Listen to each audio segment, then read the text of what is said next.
ಬಂತು ನೋಡಿ ಮಾತಾಜಿ ಲೈವ್.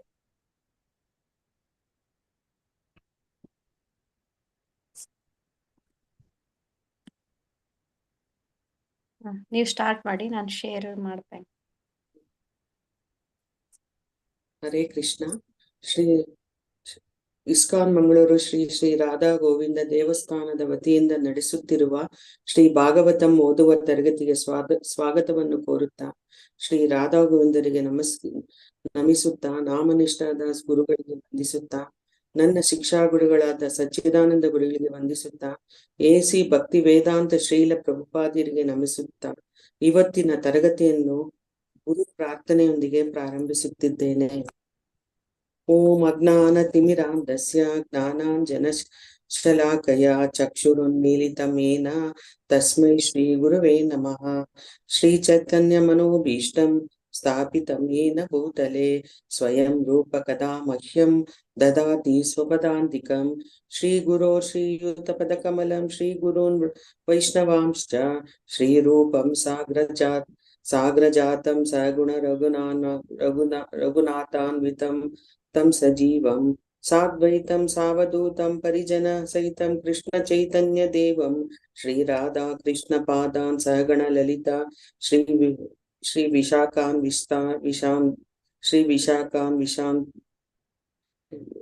ವಿಶಾಖಾನ್ವಿತಾಂಶ್ಚ ಹೇ ಕೃಷ್ಣ ಕರುಣಾ ಸಿಂಧೋ ದೀನಬಂಧೋ ಜಗತ್ಪತೆ ಗೋಪೇಶ ಗೋಪಿಕಾ ಕಾಂತ ರಾಧಾ ಕಾಂತ ನಮೋಸ್ತುತೆ. ತಪ್ತ ಕಾಂಚನ ಗೌರಾಂಗಿ ರಾಧೆ ವೃಂದಾವನೇಶ್ವರಿ ವೃಷಭಾನುಸುತೆ ದೇವಿ ಪ್ರಣಮಾಮಿ ಹರಿ ಪ್ರಿಯೇ. ವಾಂಛಾ ಕಲ್ಪತರುಭ್ಯಶ್ಚ ಕೃಪಾ ಸಿಂಧುಭ್ಯ ಏವ ಚ ಪತಿತಾನಾಂ ಪಾವನೇಭ್ಯೋ ವೈಷ್ಣವೇಭ್ಯೋ ನಮೋ ನಮಃ. ನಮೋ ಓಂ ವಿಷ್ಣುಪಾದಾಯ ಕೃಷ್ಣಪ್ರೇಷ್ಠಾಯ ಭೂತಲೆ ಶ್ರೀಮತೆ ಭಕ್ತಿ ವೇದಾಂತ ಸ್ವಾಮಿ ನಿತಿ ನಾಮಿನೆ ನಮಸ್ತೆ ಸರಸ್ವತಿ ದೇವೆ ಗೌರವಾಣಿ ಪ್ರಚಾರಿಣಿ ನಿರ್ವಿಶೇಷ ಶೂನ್ಯವಾದಿ ಪಾಶ್ಚಾತ್ಯ ದೇಶಧಾರಿಣಿ ಶ್ರೀ ಕೃಷ್ಣ ಚೈತನ್ಯ ಪ್ರಭು ನಿತ್ಯಾನಂದ ಶ್ರೀ ಅದ್ವೈತ ಗದಾಧರ ಶ್ರೀವಾಸಾದಿ ಗೌರ ಭಕ್ತವೃಂದ. ಹರೇ ಕೃಷ್ಣ ಕೃಷ್ಣ ಕೃಷ್ಣ ಹರೇ ಹರೇ ಹರೇ ರಾಮ ರಾಮ ರಾಮ ಹರೇ ಹರೇ.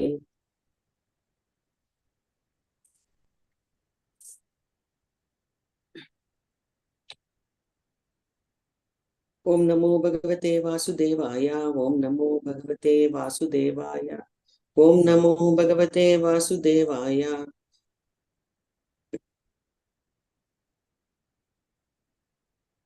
ಕ್ಯಾಂಟೋ 3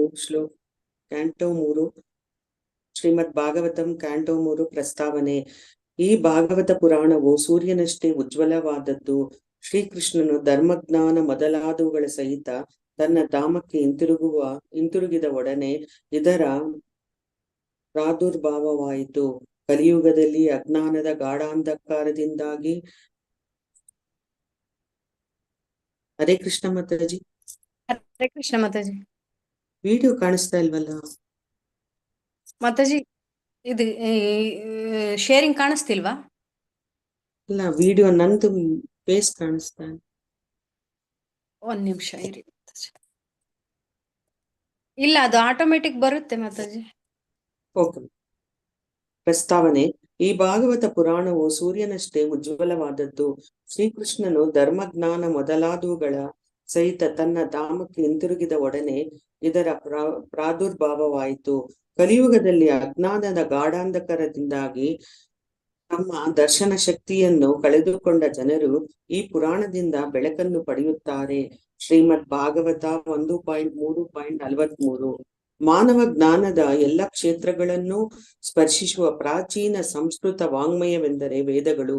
ಇವುಗಳಲ್ಲಿ ಭಾರತದ ಕಾಲಾತೀತವಾದ ವಿವೇಕ ವ್ಯಕ್ತವಾಗಿದೆ. ಆರಂಭದಲ್ಲಿ ಕಂಠಪಾಠದ ಮೂಲಕ ರಕ್ಷಿತವಾಗಿ ಬಂದ ವೇದಗಳು 5000 ವರ್ಷಗಳ ಹಿಂದೆ ಮೊದಲ ಬಾರಿಗೆ ಭಗವಂತನ ಸಾಹಿತ್ಯಾವತಾರರೆನಿಸಿದ ಶ್ರೀಲ ವೇದವ್ಯಾಸರಿಂದ ಬರಹಕ್ಕೆ ಇಳಿದುವು. ವೇದಗಳನ್ನು ಸಂಗ್ರಹಿಸಿದ ಅನಂತರ ವ್ಯಾಸರು ಅವುಗಳು ಸಾರವನ್ನು ವೇದಾಂತ ಸೂತ್ರಗಳೆಂಬ ಸಾರೋಕ್ತಿಗಳಲ್ಲಿ ಹಿಡಿದಿಟ್ಟರು. ಶ್ರೀಮದ್ ಭಾಗವತು ವೇದಾಂತ ಸೂತ್ರಗಳಿಗೆ ವ್ಯಾಸರು ಬರೆದ ವ್ಯಾಖ್ಯಾನ. ವ್ಯಾಸರು ತಮ್ಮ ಗುರುಗಳಾದ ನಾರದ ಋಷಿಗಳ ನಿರ್ದೇಶನದಲ್ಲಿ ತಮ್ಮ ಆಧ್ಯಾತ್ಮಿಕ ಜೀವನದ ಪಕ್ವ ಕಾಲದಲ್ಲಿ ಅದನ್ನು ಬರೆದರು. ವೇದ ಸಾಹಿತ್ಯ ವೃಕ್ಷದ ಪಕ್ವ ಫಲ ಎಂದೇ ಹೇಳಲಾಗಿರುವ ಶ್ರೀಮದ್ ಭಾಗವತವು ವೇದಜ್ಞಾನದ ಅಧಿಕೃತವೂ ಪರಿಪೂರ್ಣವೂ ಆದ ನಿರೂಪಣೆಯಾಗಿದೆ. ಭಾಗವತವನ್ನು ರಚಿಸಿಯಾದ ಅನಂತರ ವ್ಯಾಸರು ಅದರ ಸಾರ ಸಂಗ್ರಹವನ್ನು ತಮ್ಮ ಪುತ್ರರಾದ ಶುಕಮುನಿಗಳಿಗೆ ನೀಡಿದರು. ಶುಕಮುನಿಗಳು ಇಡೀ ಭಾಗವತವನ್ನು ಮುಂದೆ ಗಂಗೆಯ ದಡದ ಮೇಲಿದ್ದ ಹಸ್ತಿನಾಪುರದಲ್ಲಿ, ಈಗಿನ ದೆಹಲಿಯಲ್ಲಿ ವಿದ್ವಾಂಸ ನಂತರ ಸಭೆಯಲ್ಲಿ ಪರೀಕ್ಷಿತ ಮಹಾರಾಜನಿಗೆ ನಿರೂಪಿಸಿದರು. ಪರೀಕ್ಷಿತ ಮಹಾರಾಜನು ಜಗತ್ತಿನ ಚಕ್ರವರ್ತಿಯಾಗಿದ್ದು ಒಬ್ಬ ರಾಜರ್ಷಿ ಎನಿಸಿಕೊಂಡಿದ್ದ. ಒಂದು ವಾರದ ಅವಧಿಯಲ್ಲಿ ತನಗೆ ಸಾವು ಬರುವುದೆಂದು ಅವನಿಗೆ ಮುನ್ನೆಚ್ಚರಿಕೆ ಸಿಕ್ಕಿತು. ಕೂಡಲೇ ಅವನು ರಾಜ್ಯವನ್ನು ತ್ಯಜಿಸಿದ. ಸಾಯುವವರೆಗೂ ಉಪವಾಸವಿದ್ದು ಆಧ್ಯಾತ್ಮಿಕ ಜ್ಞಾನವನ್ನು ಪಡೆಯಲು ಗಂಗಾ ನದಿಯ ದಡಕ್ಕೆ ತೆರಳಿದ. ಪರೀಕ್ಷಿತ ಮಹಾರಾಜನು ಶುಕಮುನಿಗಳಿಗೆ ಮಾಡಿಕೊಳ್ಳುವ ಗಂಭೀರ ಬಿನ್ನಹದಿಂದ ಭಾಗವತವು ಆರಂಭವಾಗುತ್ತದೆ. ತಾವು ಮಹಾಸಂತರ ಭಕ್ತರ ಗುರುಗಳಾಗಿದ್ದೀರಿ. ಆದ್ದರಿಂದ ತಾವು ಎಲ್ಲ ಜನರಿಗೂ, ಅದರಲ್ಲಿಯೂ ಸಾವು ಸನ್ನಿಹಿತವಾಗಿರುವ ನನ್ನಂತ ವ್ಯಕ್ತಿಗೆ ಪರಿಪೂರ್ಣತೆಯ ದಾರಿಯನ್ನು ತೋರಿಸಬೇಕೆಂದು ತಮ್ಮಲ್ಲಿ ಬೇಡಿಕೊಳ್ಳುತ್ತೇನೆ. ಒಬ್ಬ ವ್ಯಕ್ತಿಯು ಏನನ್ನು ಶ್ರವಣ ಮಾಡಬೇಕು, ಏನನ್ನು ಕೀರ್ತಿಸಬೇಕು, ಏನನ್ನು ಸ್ಮರಿಸಬೇಕು ಮತ್ತು ಆರಾಧಿಸಬೇಕು ಎನ್ನುವುದನ್ನು ಮತ್ತು ಏನು ಮಾಡಬಾರದು ಎನ್ನುವುದನ್ನು ನನಗೆ ತಿಳಿಸಿ. ದಯವಿಟ್ಟು ಇವನ್ನೆಲ್ಲ ನನಗೆ ವಿವರಿಸಿ. ಆತ್ಮದ ಸ್ವರೂಪದಿಂದ ಹಿಡಿದ ವಿಶ್ವದ ಆರಂಭದವರೆಗೆ ಎಲ್ಲದಕ್ಕೆ ಸಂಬಂಧಿಸಿದಂತೆ ಪರೀಕ್ಷಿತ ಮಹಾರಾಜ ಕೇಳಿದ ಈ ಪ್ರಶ್ನೆಗೆ ಮತ್ತು ಇತರ ಅನೇಕ ಪ್ರಶ್ನೆಗಳಿಗೆ ಶುಕಮುನಿಗಳು ಉತ್ತರವಿತ್ತರು. ಪರೀಕ್ಷಿತ ಮಹಾರಾಜನ ಸಾವಿನವರೆಗೆ 7 ದಿನಗಳ ಕಾಲ ಸತತವಾಗಿ ನಡೆದ ಈ ಪ್ರವಚನವನ್ನು ಅಲ್ಲಿ ಸೇರಿದ್ದ ಎಲ್ಲಾ ಮುನಿಗಳು ಚಿತ್ರೈಕಾಗ್ರತೆಯಿಂದ ಆಲಿಸಿದರು. ಶುಕಮುನಿಗಳು ಮೊದಲ ಬಾರಿಗೆ ಶ್ರೀಮದ್ ಭಾಗವತವನ್ನು ನಿರೂಪಿಸಿದ ಆ ಸಭೆಯಲ್ಲಿ ಸೂತಮುನಿಗಳೂ ಹಾಜರಿದ್ದರು. ಅವರು ಭಾಗವತವನ್ನು ಮುಂದೆ ನೈಮಿಷಾರಣ್ಯದ ಋಷಿಗಳಿಗೆ ಹಾಗೆಯೇ ನಿರೂಪಿಸಿದರು. ಆ ಋಷಿಗಳೆಲ್ಲ ಲೋಕದ ಜನರ ಆಧ್ಯಾತ್ಮಿಕ ಕಲ್ಯಾಣದ ಬಗ್ಗೆ ಕಾಳಜಿ ಇದ್ದವರು. ಕಲಿಯುಗದ ಆರಂಭದಲ್ಲಿಯೇ ಕಾಣಿಸಿಕೊಂಡ ಅವನತಿಕಾರಕವಾದ ಪ್ರಭಾವವನ್ನು ನಿವಾರಿಸುವ ಸಲುವಾಗಿ ಒಂದಾದ ಮೇಲೊಂದು ಹಲವು ಯಜ್ಞಗಳನ್ನು ಆಚರಿಸಲು ಆ ಮುನಿಗಳೆಲ್ಲ ಅಲ್ಲಿ ಸೇರಿದ್ದರು. ವೇದ ಜ್ಞಾನದ ಸಾರವನ್ನು ತಮಗೆ ತಿಳಿಸಬೇಕೆಂದು ಅವರು ಸೂತರನ್ನು ಪ್ರಾರ್ಥಿಸಿದರು. ಅದಕ್ಕೆ ಪ್ರತಿಯಾಗಿ ಸೂತ ಮುನಿಗಳು ಶ್ರೀಮದ್ ಭಾಗವತದ 18,000 ಶ್ಲೋಕಗಳನ್ನು ಶುಕಮುನಿಗಳು ಪರೀಕ್ಷಿತ ಮಹಾರಾಜನಿಗೆ ಹೇಳಿದ್ದಂತೆಯೇ ತಮ್ಮ ನೆನಪಿನಿಂದ ನಿರೂಪಿಸಿದರು. ಪರೀಕ್ಷಿತ ಮಹಾರಾಜನ ಪ್ರಶ್ನೆಗಳನ್ನು ಮತ್ತು ಶುಕಮುನಿಗಳು ಅವುಗಳಿಗೆ ಕೊಟ್ಟ ಉತ್ತರಗಳನ್ನು ಸೂತ ಮುನಿಗಳು ಹೇಳಿದ ಪ್ರಕಾರ ಶ್ರೀಮದ್ ಭಾಗವತದ ಓದುಗ ಇಲ್ಲಿ ಕೇಳಿಸಿಕೊಳ್ಳುತ್ತಾನೆ. ಅದೇ ರೀತಿ ನೈಮಿಷಾರಣ್ಯದ ಋಷಿಗಳ ವಕ್ತಾರರಾದ ಶೌನಕ ಮುನಿಗಳ ಪ್ರಶ್ನೆಗಳಿಗೆ ಸೂತ ಮುನಿಗಳು ಉತ್ತರ ನೀಡುವುದನ್ನು ಇಲ್ಲಿ ಕಾಣಬಹುದು. ಹೀಗೆ ಓದುಗ ಇಲ್ಲಿ ಏಕಕಾಲದಲ್ಲಿ 2 ಸಂಭಾಷಣೆಗಳನ್ನು ಕೇಳುತ್ತಿರುತ್ತಾನೆ. ಒಂದು ಗಂಗೆಯ ದಡದಲ್ಲಿ ಪರೀಕ್ಷಿತ ಮಹಾರಾಜ ಮತ್ತು ಶುಕಮುನಿಗಳ ನಡುವೆ ಜರುಗುವಂಥದ್ದು.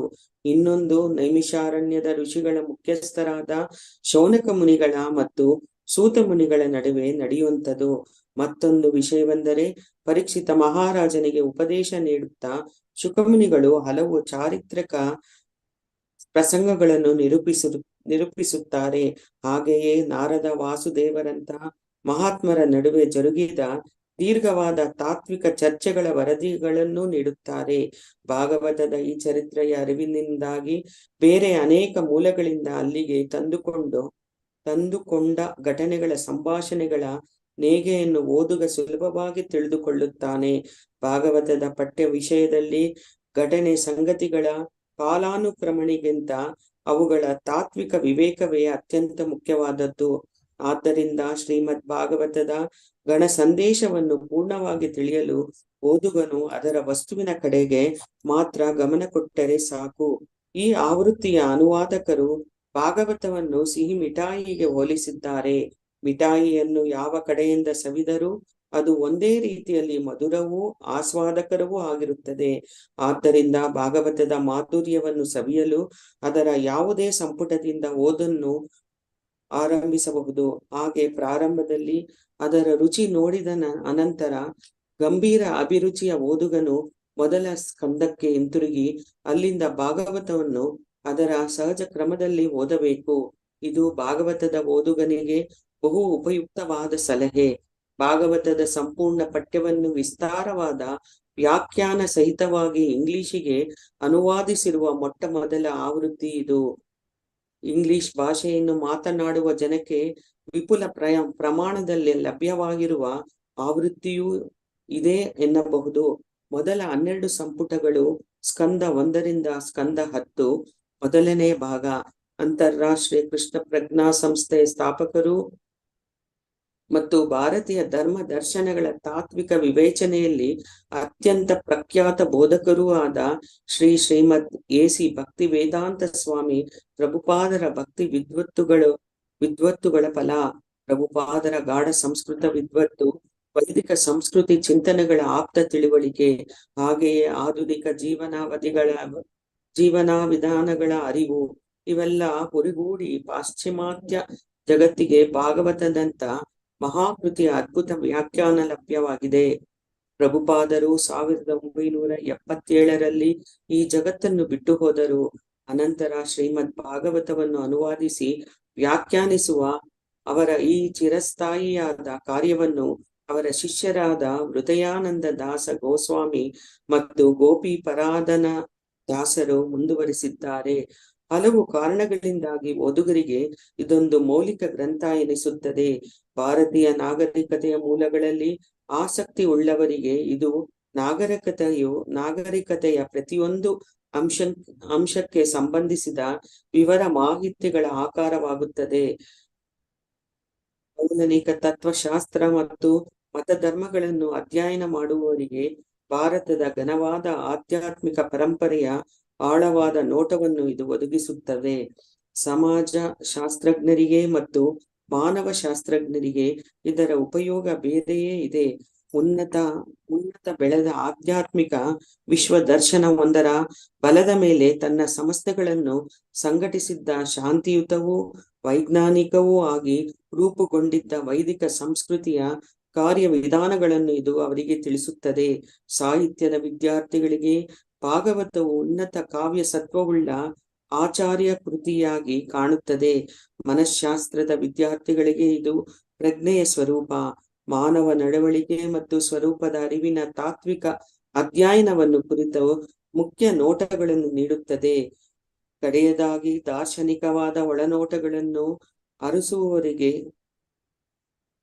ಭಾಗವತವು ಅತ್ಯುನ್ನತ ಆತ್ಮಜ್ಞಾನದ ಸಾಧನೆಯನ್ನು ಮತ್ತು ಪರಮ ಸತ್ಯದ ಸ್ವರೂಪವನ್ನು ಕುರಿತು ಸರಳವೂ ಕಾರ್ಯಸಾಧ್ಯವೂ ಆದ ನಿರ್ದೇಶನವನ್ನು ನೀಡುತ್ತದೆ. ಭಕ್ತಿ ವೇದಾಂತ ಬುಕ್ ಟ್ರಸ್ಟ್ ನೀಡುತ್ತಿರುವ ಹಲವು ಸಂಪುಟಗಳ ಈ ಗ್ರಂಥವು ಮುಂದೆ ಬಹುಕಾಲದವರೆಗೆ ಆಧುನಿಕ ಮಾನವನ ಬೌದ್ಧಿಕ, ಸಾಂಸ್ಕೃತಿಕ ಮತ್ತು ಆಧ್ಯಾತ್ಮಿಕ ಜೀವನದಲ್ಲಿ ಮಹತ್ವದ ಸ್ಥಾನವನ್ನು ಗಳಿಸಿಕೊಳ್ಳುವ ಭರವಸೆಯನ್ನು ಕೊಡುತ್ತದೆ. ಪ್ರಕಾಶಕರು. ಅಧ್ಯಾಯ 1.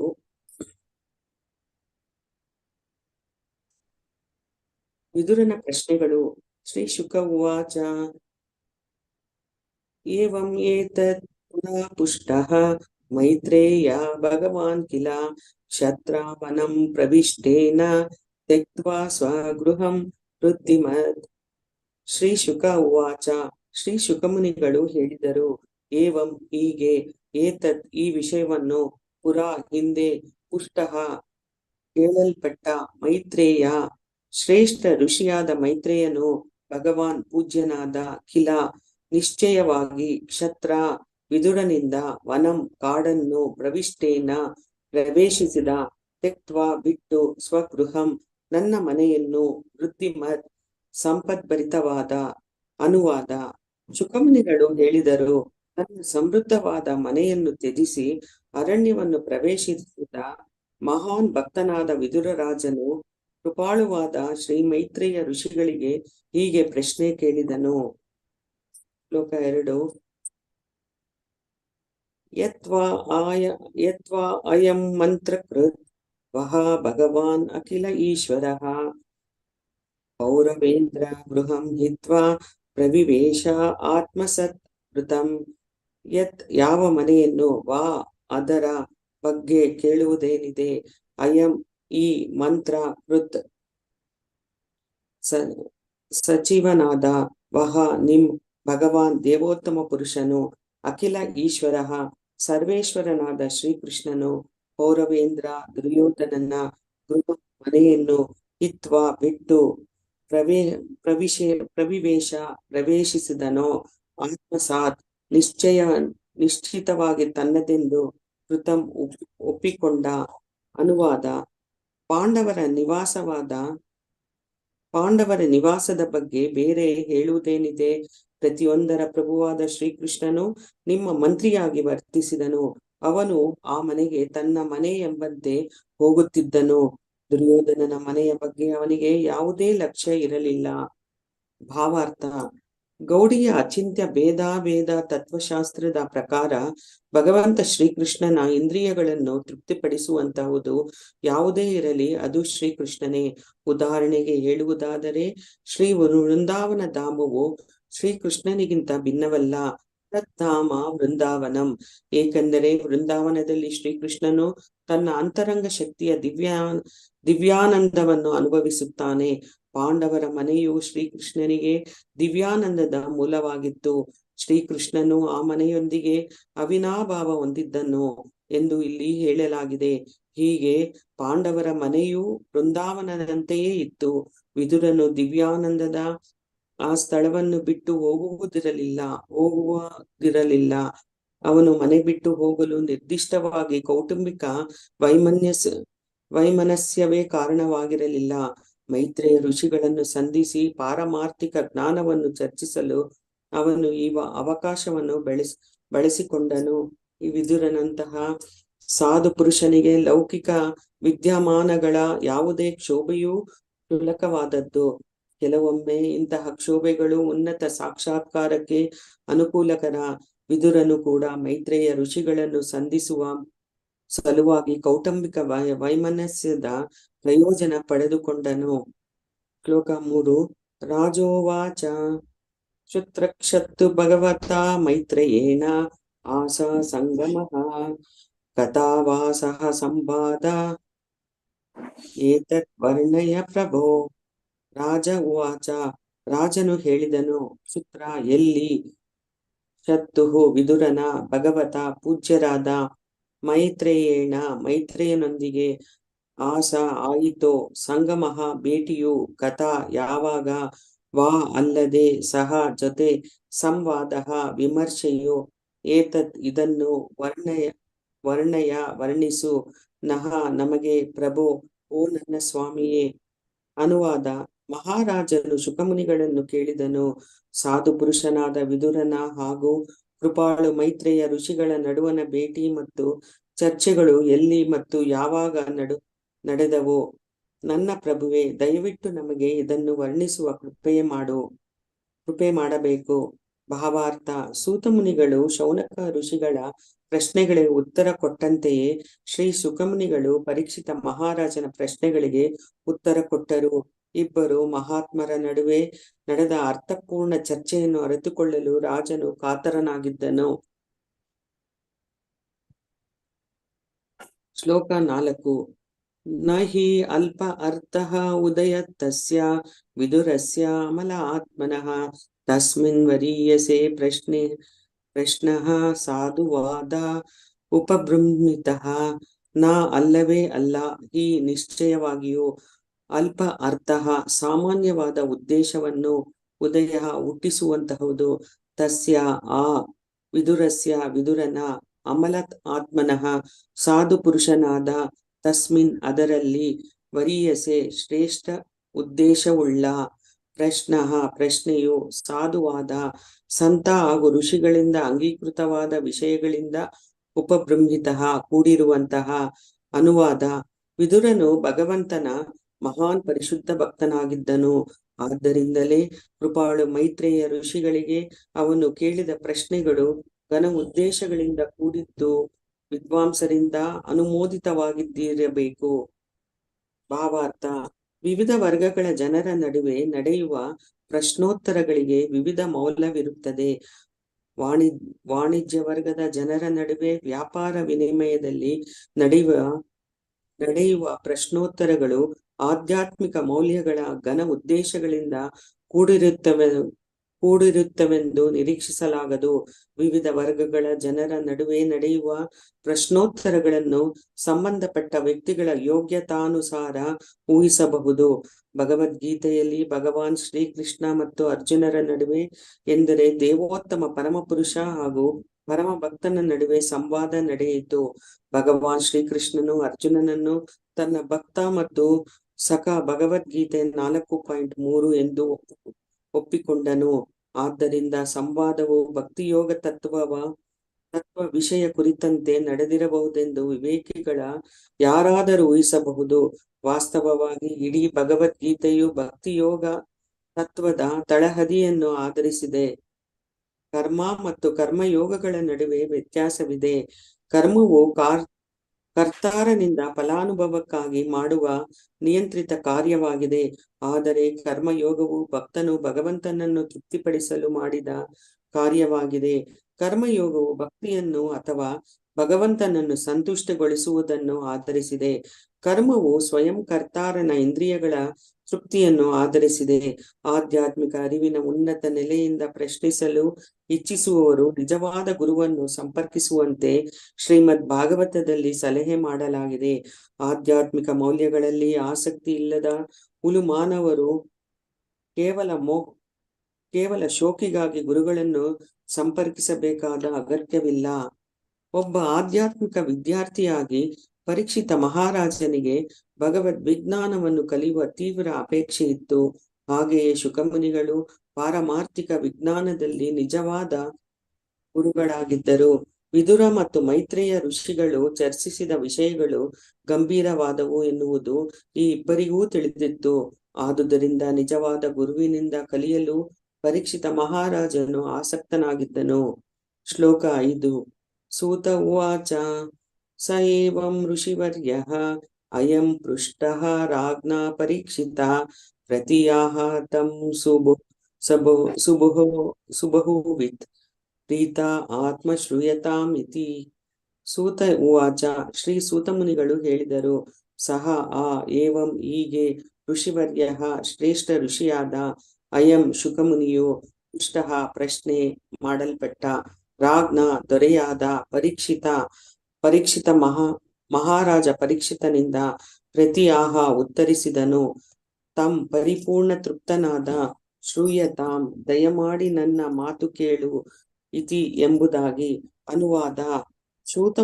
ಸೂತ ಮುನಿಗಳು ಹೇಳಿದರು, ಮಹರ್ಷಿ ಶುಕಮುನಿಗಳು ಮಹಾನುಭಾವಿಗಳಾಗಿದ್ದರು ಮತ್ತು ರಾಜನಿಂದ ಸಂತುಷ್ಟರಾಗಿದ್ದರು. ರಾಜನು ಅವರನ್ನು ಪ್ರಶ್ನೆ ಮಾಡಲು ಅವರು ಅವನಿಗೆ ಹೇಳಿದರು, ದಯವಿಟ್ಟು ವಿಷಯಗಳನ್ನು ಶ್ರದ್ಧೆಯಿಂದ ಶ್ರವಣ ಮಾಡು. ಶ್ಲೋಕ 6. ಶ್ರೀ ಶುಕ ಉವಾಚ ಯಥಾ ತು ರಾಜ ಸ್ವಸುತಾನ್ ಅಸಾಧೂನ್ ಉಷ್ಣನ್ನ ಧರ್ಮೇಣ ವಿನಿಷ್ಟ ದೃಷ್ಟಿಃ ಭ್ರಾತುಃ ಯವಿಷ್ಟಸ್ಯ ಸುತಾನ್ ವಿಬಂಧೂನ್ ಪ್ರವೇಶ್ಯ ಲಾಕ್ಷಾ ಭವನೇ ದದಾಹ. ಶ್ರೀ ಶುಕ ಉವಾಚ, ಶ್ರೀ ಶುಕಮುನಿಗಳು ಹೇಳಿದರು, ಯಥಾ ಯಾವಾಗ, ತು ಆದರೂ, ರಾಜ ದೊರೆಯಾದ ಧೃತರಾಷ್ಟ್ರನು ಸ್ವಸುತಾನ್ ತನ್ನ ಪುತ್ರರನ್ನು ಅಸಾಧೂನ್ ಅಪ್ರಾಮಾಣಿಕರಾದ ಉಷ್ಣನ್ ಪೋಷಿಸುವವನಾಗಿ ಎಂದಿಗೂ ಇಲ್ಲದ ಧರ್ಮೇಣ ರುಜು ಮಾರ್ಗದಿಂದ ವಿನಿಷ್ಟ ದೃಷ್ಟಿ ವಿವೇಕವನ್ನು ಕಳೆದುಕೊಂಡವನಾಗಿ ಭ್ರಾತುಹು ತನ್ನ ಸೋದರನ ಯವಿಷ್ಟಸ್ಯ ಚಿಕ್ಕವನಾದ ಸುತಾನ್ ಪುತ್ರರನ್ನು ವಿಬಂಧೂನ್ ತಂದೆಯಿಲ್ಲದ ಅನಾಥರಾದ ಪ್ರವೇಶ್ಯ ಒಳಕ್ಕೆ ಕಳುಹಿಸಿ ಲಾಕ್ಷ ಅರಗಿನ ಭವನೆ ಮನೆಯಲ್ಲಿ ದದಾಹ ಸುಟ್ಟು ಹಾಕಿದನು. ಅನುವಾದ. ಶುಕಮುನಿಗಳು ಹೇಳಿದರು, ಧೃತರಾಷ್ಟ್ರ ಮಹಾರಾಜ ತನ್ನ ಅಪ್ರಾಮಾಣಿಕ ಪುತ್ರರನ್ನು ಪೋಷಿಸಲು ಭ್ರಷ್ಟ ಆಕಾಂಕ್ಷೆಗಳ ಪ್ರಭಾವಕ್ಕೊಳಗಾಗಿ ಕುರುಡನಾದನು. ಆದ್ದರಿಂದಲೇ ಅವನು ತಂದೆ ಇಲ್ಲದ ತನ್ನ ಸೋದರ ಪುತ್ರನಾದ ಪಾಂಡವರನ್ನು ಸುಟ್ಟು ಬಿಡಲು ಅವರಿದ್ದ ಅರಗಿನ ಮನೆಗೆ ಬೆಂಕಿ ಇಟ್ಟನು.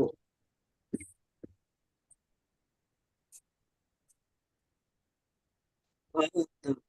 ಧೃತರಾಷ್ಟ್ರ ಜನ್ಮತಃ ಕುರುಡ, ಆದರೆ ತನ್ನ ಅಪ್ರಾಮಾಣಿಕ ಪುತ್ರನನ್ನು ಬೆಂಬಲಿಸಲು ಅವನು ನಡೆಸಿದ ದುಷ್ಟ ಕೆಲಸಗಳ ಅಂಧತ್ವವು ಅವನ ಶಾರೀರಿಕ ಅಂಧತ್ವಕ್ಕಿಂತ ಹೆಚ್ಚಾಗಿತ್ತು.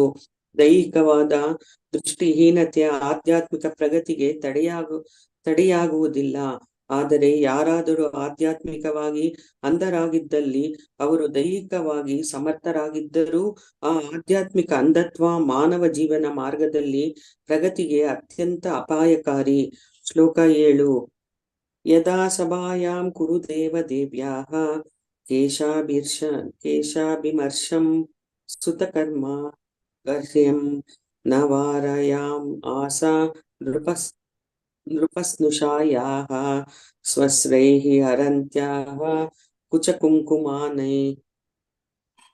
ಯದಾ ಯಾವಾಗ ಸಭಾಯಾಂ ಸಭೆಯಲ್ಲಿ ದೇವ್ಯಾಃ ದೈವಭಕ್ತ ಯುಧಿಷ್ಠಿರನ ಹೆಂಡತಿ ದ್ರೌಪದಿಯ ಕೇಶಾಭಿಮರ್ಶಂ ಕೂದಲೆಳೆದು ಅವಮಾನಿಸುವ ಕರ್ಮ ಪುತ್ರನಿಂದಾಗು ಕಾರ್ಯವನ್ನು ಗರ್ಹ್ಯಂ ಅತಿ ತುಚ್ಛವಾದ ನ ವಾದಯಾಂ ಆಸ ತಡೆಯಲಿಲ್ಲವೋ ರಾಜನು ಸ್ನುಷಾಯಾಹ ತನ್ನ ಸೊಸೆಯ ಸ್ವಸ್ರೈಹಿ ತನ್ನ ಕಣ್ಣೀರಿನಿಂದ ಹರಂತ್ಯಾಹ ತೊಳೆಯುತ್ತಿರುವ ಕುಚಕುಂಕುಮಾನಿ ಸ್ತನಗಳ ಮೇಲಿರುವ ಕುಂಕುಮವನ್ನು. ಅನುವಾದ: ಯುಧಿಷ್ಠಿರನು ಧರ್ಮಶ್ರದ್ಧೆಯುಳ್ಳ ಮಹಾರಾಜ. ಅವನ ಪತ್ನಿ ದ್ರೌಪದಿಯ ಕಣ್ಣೀರು ಅವಳ ಕುಚ್ಚದ ಮೇಲಿನ ಕುಂಕುಮವನ್ನು ಅಳಿಸಿ ಹಾಕುವಂತೆ ಹರಿಯಿತು. ಆದರೂ ಅವಳ ಕೇಶ ಹಿಡಿದು ಎಳೆಯುವ ಹೇಯ ಕೃತ್ಯದಿಂದ ತನ್ನ ಪುತ್ರ ದುಶ್ಯಾಸನನ್ನು ಧೃತರಾಷ್ಟ್ರ ಮಹಾರಾಜ ತಡೆಯಲಿಲ್ಲ. ಶ್ಲೋಕ 8. ಚ್ಯುತೇತು ಅಧರ್ಮೇಣ ಜಿತಸ್ಯ ಸಾಧೋಃ ಸತ್ಯ ಅವಲಂಬಸ್ಯ ವನಂ ಗತಸ್ಯ ನಾಯಾಚತಃ ಅದಾತ್ ಸಮಯೇನ ದಾಯಂ ತಮಃ ಜುಷಾಣಾಯತ್ ಅಜಾತಶತ್ರೋಃ. ಚ್ಯುತೆ ಪಗಡೆಯಾಟದಲ್ಲಿ, ಆದರೂ ಅಧರ್ಮೇಣ ಕುತಂತ್ರದಿಂದ, ಜಿತಸ್ಯ ಸೋಲಿಸಲ್ಪಟ್ಟ, ಸಾಧೋಃ ಸಜ್ಜನನಾದ, ಸತ್ಯ ಅವಲಂಬಸ್ಯ ಸತ್ಯ ವ್ರತನಾದ, ವನಂ ಕಾಡಿಗೆ, ಗತಸ್ಯ ಹೋದಂತಹ, ನಾ ನಿಶ್ಚಯವಾಗಿಯೂ ಇಲ್ಲವೋ, ಯಾಚತಃ ಯಾವಾಗ ಕೇಳುತ್ತಿರುವನೋ, ಅದಾತ್ ಕೊಟ್ಟನು, ಸಮಯೇನ ಸಕಾಲದಲ್ಲಿ, ದಾಯಂ ನ್ಯಾಯವಾದ ಭಾಗವನ್ನು, ತಮಃ ಜುಷಾಣಃ ಮೋಹಾವೃತನಾಗಿ, ಯತ್ ಅವನಿಗೆ ದೊರಕಬೇಕಾದ, ಅಜಾತ ಶತ್ರೋಃ ಶತ್ರುಗಳನ್ನೇ ಹೊಂದಿರದ. ಅನುವಾದ: ಅಜಾತ ಶತ್ರುವಾದ ಯುಧಿಷ್ಠಿರನನ್ನು ದ್ಯೂತದಲ್ಲಿ ಅನ್ಯಾಯವಾಗಿ ಸೋಲಿಸಲಾಯಿತು. ಸತ್ಯವ್ರತವನ್ನು ಕೈಗೊಂಡಿದ್ದ ಅವನು ಕಾಡಿಗೆ ಹೊರಟು ಹೋದನು. ಕಾಲಕ್ರಮದಲ್ಲಿ ಮರಳಿ ಬಂದ ಅವನು ರಾಜ್ಯದಲ್ಲಿ ತನ್ನ ನ್ಯಾಯ ಸಮ್ಮತವಾದ ಪಾಲನ್ನು ಹಿಂದಿರುಗಿಸುವಂತೆ ಕೇಳಿದನು. ಆದರೆ ಮಾಯಾವೃತನಾದ ಧೃತರಾಷ್ಟ್ರನು ಅದನ್ನು ನಿರಾಕರಿಸಿದನು. ಭಾವಾರ್ಥ: ಯುಧಿಷ್ಠಿರ ಮಹಾರಾಜನು ತನ್ನ ತಂದೆಯ ಸಾಮ್ರಾಜ್ಯಕ್ಕೆ ಹಕ್ಕುಬದ್ಧ ಉತ್ತರಾಧಿಕಾರಿಯಾಗಿದ್ದನು. ಆದರೆ ದುರ್ಯೋಧನನ ನೇತೃತ್ವದಲ್ಲಿನ ತನ್ನ ಪುತ್ರರಿಗೆ ಅನುಕೂಲ ಮಾಡಿಕೊಡಲು ಯುಧಿಷ್ಠಿರ ಮಹಾರಾಜನ ದೊಡ್ಡಪ್ಪನಾದ ಧೃತರಾಷ್ಟ್ರನು ಪ್ರಯತ್ನಿಸಿದನು. ಅದಕ್ಕಾಗಿ ತನ್ನ ಸೋದರ ಸಂಬಂಧಿಗಳನ್ನು ಸಾಮ್ರಾಜ್ಯದಲ್ಲಿನ ಅವರ ಹಕ್ಕುಬದ್ಧ ಪಾಲಿನಿಂದ ವಂಚಿಸಲು ಅನೇಕ ಅನ್ಯಾಯದ ಮಾರ್ಗಗಳನ್ನು ಅನುಸರಿಸಿದನು. ಕೊನೆಗೆ ಪಾಂಡವರು 5 ಸಹೋದರರಿಗೂ ತಲಾ ಒಂದೊಂದರಂತೆ ಕೇವಲ 5 ಗ್ರಾಮಗಳನ್ನು ಕೇಳಿದರು. ಆದರೆ ದುರಾಕ್ರಮಣಕಾರರು ಅದನ್ನು ನಿರಾಕರಿಸಿದರು. ಇದು ಕುರುಕ್ಷೇತ್ರ ಯುದ್ಧಕ್ಕೆ ಹಾದಿ ಮಾಡಿಕೊಟ್ಟಿತ್ತು. ಆದ್ದರಿಂದ ಕುರುಕ್ಷೇತ್ರ ಯುದ್ಧವು ಕೌರವರಿಂದ ಪ್ರಚೋದಿತವಾದದ್ದೇ ಹೊರತು ಪಾಂಡವರಿಂದಲ್ಲ. ಕ್ಷತ್ರಿಯರಾಗಿ ರಾಜ್ಯ ಆಳುವುದೇ ಪಾಂಡವರ ಸೂಕ್ತ ಜೀವನ ಮಾರ್ಗವಾಗಿತ್ತು. ಬೇರೆ ಯಾವುದೇ ವೃತ್ತಿಯನ್ನು ಅವರು ಅಂಗೀಕರಿಸುವಂತಿರಲಿಲ್ಲ. ಬ್ರಾಹ್ಮಣ, ಕ್ಷತ್ರಿಯ ಅಥವಾ ವೈಶ್ಯರು ಎಂಥ ಸಂದರ್ಭದಲ್ಲೂ ಜೀವನೋಪಾಯಕ್ಕಾಗಿ ಯಾವುದೇ ಸಂಬಳದ ವೃತ್ತಿಯನ್ನು ಒಪ್ಪಿಕೊಳ್ಳುವುದಿಲ್ಲ. ಶ್ಲೋಕ 9.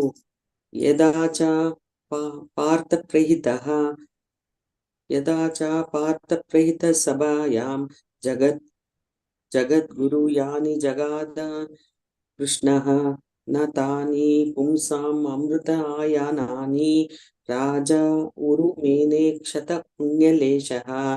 ಯದಾ ಯಾವಾಗ ಚ ಮತ್ತೆಯು ಪಾರ್ಥ ಪ್ರಹಿತಃ ಅರ್ಜುನನಿಂದ ಸೂಚಿತನಾಗಿ ಕಳುಹಲ್ಪಟ್ಟ ಸಭಾಯಾಂ ಸಭೆಯಲ್ಲಿ ಜಗದ್ಗುರು ಲೋಕಗುರುವಾದ ಯಾನಿ ಯಾವ ಜಗಾದ ಹೇಳಿದನೋ ಕೃಷ್ಣ ಶ್ರೀಕೃಷ್ಣನು ನಾ ನಿಶ್ಚಯವಾಗಿ ಇಲ್ಲ ತಾನಿ ಅಂತಹ ಕೆಲವು ಮಾತುಗಳನ್ನು ಪುಂಸಾಂ ಎಲ್ಲ ವಿದ್ವಾಂಸರಿಗೆ ಅಮೃತ ಅಯನಾನಿ ಅಮೃತದಂತೆ ಉತ್ತಮವಾದ ರಾಜ ದೊರೆಯಾದ ಧೃತರಾಷ್ಟ್ರ ಅಥವಾ ದುರ್ಯೋಧನನು ಉರು ಅತಿ ಮುಖ್ಯವೆಂದು ಮೇನೆ ತಿಳಿದವನು ಶತ ನಷ್ಟವಾದ ಪುಣ್ಯಲೇಶಃ ಸುಕೃತ ಆವೇಶವುಳ್ಳ.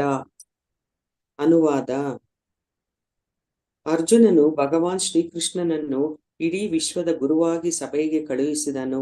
ಅವನ ಮಾತುಗಳನ್ನು ಕೆಲವರು ಭೀಷ್ಮನಂತಹವರು ಶುದ್ಧ ಅಮೃತದೋಪಾದಿಯಲ್ಲಿ ಶ್ರವಣ ಮಾಡಿದರು. ಆದರೆ ಲೇಷ ಮಾತ್ರವೂ ಹಿಂದಿನ ಪುಣ್ಯ ಫಲವಿಲ್ಲದವರಿಗೆ ಅವನ ಮಾತುಗಳು ರುಚಿಸಲಿಲ್ಲ. ಮಹಾರಾಜನು ಧೃತರಾಷ್ಟ್ರ ಅಥವಾ ದುರ್ಯೋಧನ ಭಗವಾನ್ ಶ್ರೀಕೃಷ್ಣನ ಮಾತುಗಳನ್ನು ಗಂಭೀರವಾಗಿ ಪರಿಗಣಿಸಲಿಲ್ಲ. ಭಾವಾರ್ಥ: ಭಗವಾನ್ ಶ್ರೀಕೃಷ್ಣನು ಇಡೀ ಬ್ರಹ್ಮಾಂಡ ಗುರು. ಅವನು ದೂತ ಕಾರ್ಯವನ್ನು ಒಪ್ಪಿಕೊಂಡನು. ಅರ್ಜುನ ಅವನನ್ನು ಧೃತರಾಷ್ಟ್ರ ಮಹಾರಾಜನ ಸಭೆಗೆ ಶಾಂತಿ ದೂತನನ್ನಾಗಿ ಕಳುಹಿಸಿದನು. ಕೃಷ್ಣನು ಪ್ರತಿಯೊಬ್ಬರ ಸ್ವಾಮಿಯು. ಆದರೂ ಅವನು ಅರ್ಜುನನ ದಿವ್ಯ ಸಖನಾದುದರಿಂದ ಸಾಮಾನ್ಯ ಸ್ನೇಹಿತನಂತೆಯೇ ಸಂತೋಷದಿಂದ ದೂತ ಪಾತ್ರವನ್ನು ಒಪ್ಪಿಕೊಂಡನು. ಅದೇ ತನ್ನ ಪರಿಶುದ್ಧ ಭಕ್ತರೊಡನೆ ಭಗವಂತ ನಡತೆಯ ಸೊಬಗು. ಅವನು ಸಭೆಗೆ ಹೋಗಿ ಶಾಂತಿಯ ಮಾತುಗಳನ್ನು ಹಾಡಿದನು. ಈ ಮಾತುಗಳು ಭೀಷ್ಮ ಮತ್ತು ಇತರ ಗಣ್ಯ ನಾಯಕರಿಗೆ ರುಚಿಸಿತು, ಏಕೆಂದರೆ ಭಗವಂತನೇ ಸ್ವತಃ ಈ ಮಾತುಗಳನ್ನಾಡಿದ್ದನು. ಆದರೆ ತಮ್ಮ ಹಿಂದಿನ ಕಾರ್ಯಗಳ ಪುಣ್ಯಫಲ ಸಂಚಯವು ನಿಶೇಷವಾಗಿದ್ದುದರಿಂದ ದುರ್ಯೋಧನನಾಗಲಿ ಅಥವಾ ಅವನ ತಂದೆ ಧೃತರಾಷ್ಟ್ರನಾಗಲಿ ಸಂದೇಶವನ್ನು ಗಂಭೀರವಾಗಿ ಪರಿಗಣಿಸಲಿಲ್ಲ. ಅದು ಪುಣ್ಯಕರ್ಮ ವಿಹೀನರ ರೀತಿ. ಪೂರ್ವ ಪುಣ್ಯ ಕರ್ಮಗಳಿಂದ ಯಾರೊಬ್ಬರೂ ಒಂದು ದೇಶದ ದೊರೆಯಾಗಬಹುದು. ಆದರೆ ದುರ್ಯೋಧನ ಮತ್ತು ಸಂಗಡಿಗರ ಪುಣ್ಯ ಕರ್ಮಗಳ ಫಲವು ಕ್ಷಯಿಸುತ್ತಿದ್ದರಿಂದ ಅವರು ತಮ್ಮ ಸಾಮ್ರಾಜ್ಯವನ್ನು ಕಳೆದುಕೊಳ್ಳುವುದು ಅವರ ಕೃತ್ಯಗಳಿಂದಲೇ ಖಚಿತವಾಯಿತು. ದೇವೋತ್ತಮ ಪುರುಷನ ಸಂದೇಶವು ಸದಾಕಾಲವು ಭಕ್ತರಿಗೆ ಅಮೃತ ಸಮಾನ. ಆದರೆ ಭಕ್ತರಲ್ಲದವರಿಗೆ ಅದು ತದ್ವಿರುದ್ಧ. ಕಲ್ಲು ಸಕ್ಕರೆಯು ಆರೋಗ್ಯವಂತನಿಗೆ ಸದಾ ಮಧುರ, ಆದರೆ ಕಾಮಾಲೆ ಪೀಡಿತರಿಗೆ ಅದು ಬಹಳ ಕಹಿ. ಶ್ಲೋಕ 10. ಯದಾ ಉಪಹೂತಃ ಭವನಂ ಪ್ರವಿಷ್ಟಃ ಮಂತ್ರಾಯ ಪೃಷ್ಟಃ ಕಿಲ ಪೂರ್ವಜೇನ ಅತಾಹ ತತ್ ಮಂತ್ರದೃಶಾಂ ವರಿಯಾನ್ ಯತ್ ಮಂತ್ರೀಣ ವೈದುರಿಕಂ ವದಂತಿ.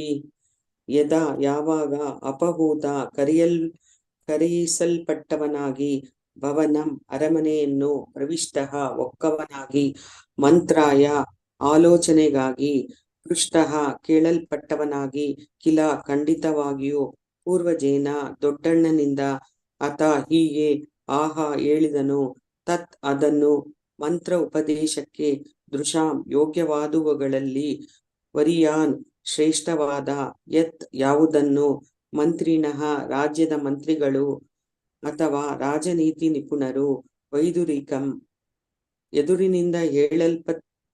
ವಿದುರನಿಂದ ಹೇಳಲ್ಪಟ್ಟ ಉಪದೇಶವೆಂದು ವದಂತಿ ಹೇಳುತ್ತಾರೋ.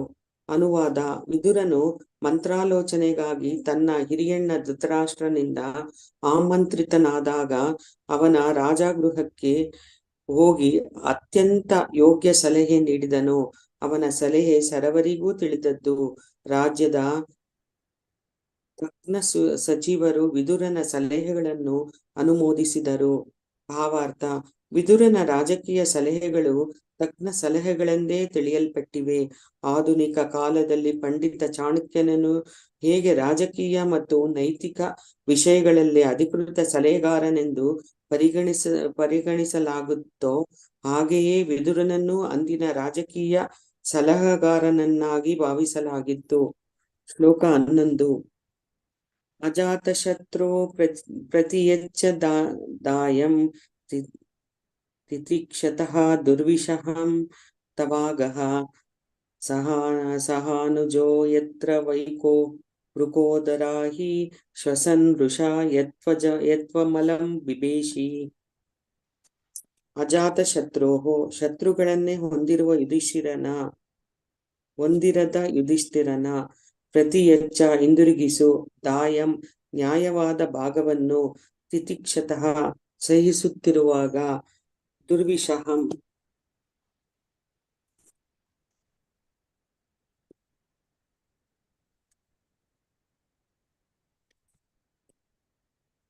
ಹರೇ ಕೃಷ್ಣ ಮಾತಾಜಿ. ಸಹಿಸಲಾಗದ ತವ ನಿನ್ನ ಆಗಹ ಅಪರಾಧವನ್ನು ಸಹ ಜೊತೆಯಲ್ಲಿ ಅನುಜಃ ತಮ್ಮಂದಿರ ಯತ್ರ ಯಾವ ವಿಷಯದಲ್ಲಿ ವೃಕೋದರ ಭೀಮನೆಂಬ ಐಹಿಹಿ ಸೇಡುಳ್ಳ ಸರ್ಪವು ಸ್ವಸನ್ ಜೋರಾಗಿ ಉಸುಗುಡುತ್ತಾ ವೃಷ ಕೋಪದಲ್ಲಿ ಯತ್ ಯಾರಿಂದ ತ್ವಂ ಅಲಂ ತ್ವಂ ನೀನು ಅಲಂ ನಿಜವಾಗಿ ಬಿಬೇಶಿ ಎದರುತ್ತೀಯೇ. ಅನುವಾದ. ವಿದುರ ಹೇಳಿದ, ಯುಧಿಷ್ಠಿರನು ಶತ್ರುರಹಿತನಾದವನು ಅಲ್ಲದೆ ನಿನ್ನ ಅಪರಾಧಗಳಿಂದಾಗಿ ಅಗಣಿತ ಕಷ್ಟ ಕಾರ್ಪಣ್ಯಗಳನ್ನು ಸೈರಿಸಿಕೊಂಡಿರುವವನು. ಅವನಿಗೆ ನೀನು ನ್ಯಾಯಬದ್ಧ ಪಾಲನ್ನು ನೀಡಬೇಕು. ಅವನು ತನ್ನ ಕಿರಿಯ ಸಹೋದರರೊಂದಿಗೆ ಕಾಯುತ್ತಿದ್ದಾನೆ. ಅವರಲ್ಲಿ ಸೇಡು ತುಂಬಿ ಸರ್ಪದಂತೆ ಮುಸುಗುಡುತ್ತಿರುವ ಭೀಮನೂ ಇದ್ದಾನೆ. ಖಂಡಿತವಾಗಿಯೂ ನೀನು ಅವನಿಗೆ ಹೆದರಿರುವೆ. ಶ್ಲೋಕ 12.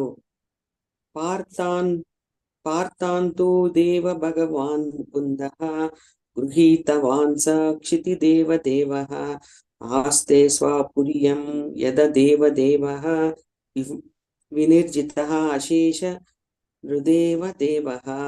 ಪಾರ್ಥಾನ್ ಪೃಥೆಯ ಕುಂತಿಯ ಮಕ್ಕಳನ್ನು, ಆದರೂ ದೇವಃ ಭಗವಾನ್ ದೇವೋತ್ತಮ ಪುರುಷನಾದ ಮುಕುಂದಃ ಮುಕ್ತಿದಾಯಕನಾದ ಶ್ರೀಕೃಷ್ಣನು ಗೃಹೀತವಾನ್ ಹಿಡಿದುಕೊಂಡಿದ್ದಾನೆ.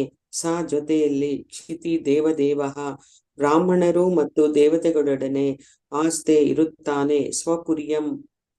ಸ್ವಪುರ್ಯಾಂ ತನ್ನ ಕುಟುಂಬದವರ ಜೊತೆಯಲ್ಲಿ ಯದು ದೇವದೇವಃ ಯದುವಂಶೀಯ ರಾಜರಿಂದ ಸೇವಿತನಾದ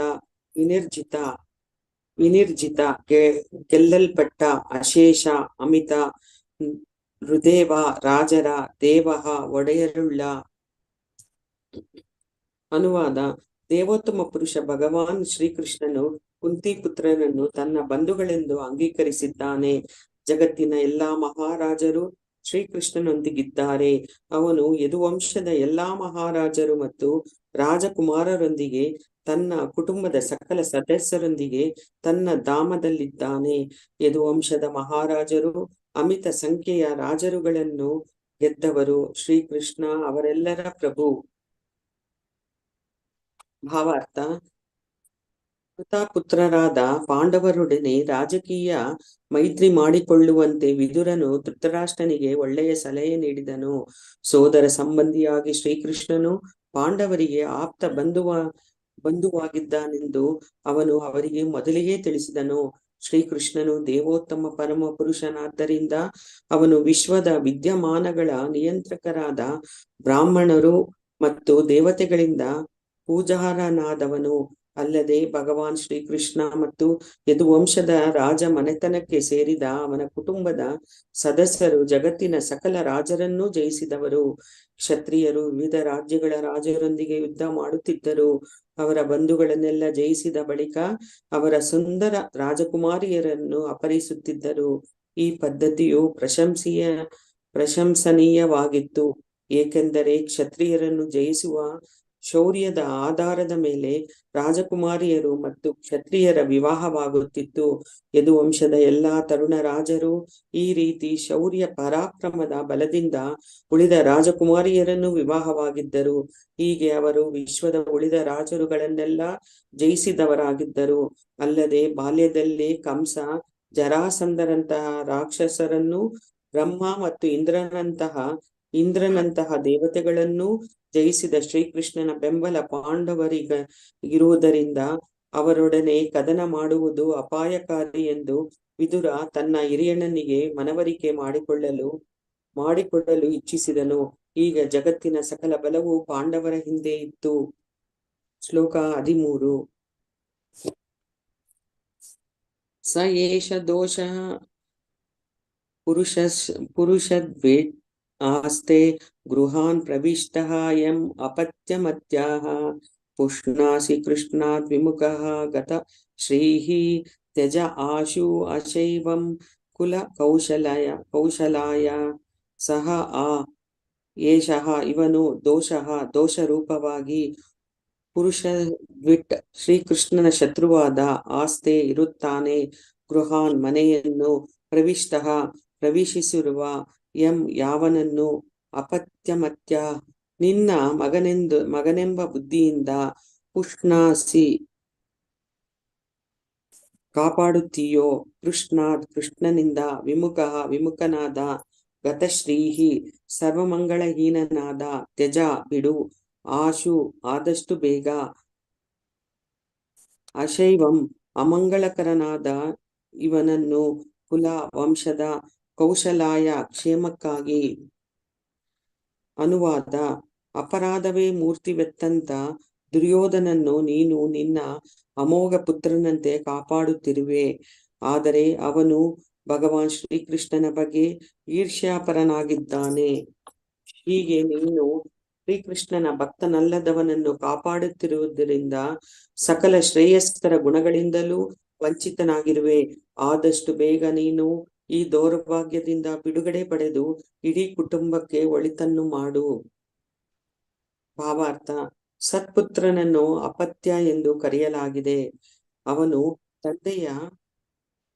ತಂದೆಯ ಪತನಕ್ಕೆ ಅವಕಾಶ ನೀಡುವುದಿಲ್ಲ.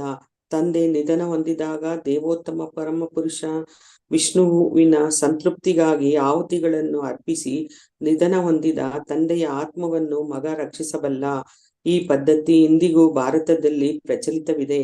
ತಂದೆ ಸತ್ತಾಗ ಮಗ ಗಯೆಯಲ್ಲಿನ ವಿಷ್ಣುವಿನ ಪಾದ ಕಮಲಗಳಿಗೆ ಆಹುತಿಯನ್ನು ಅರ್ಪಿಸಲು ಹೋಗುತ್ತಾನೆ. ಹೀಗೆ ಹಿಂದೆ ಪತಿತನಾಗಿದ್ದರೆ ಅವನ ಆತ್ಮವನ್ನು ಮುಕ್ತಗೊಳಿಸುತ್ತಾನೆ.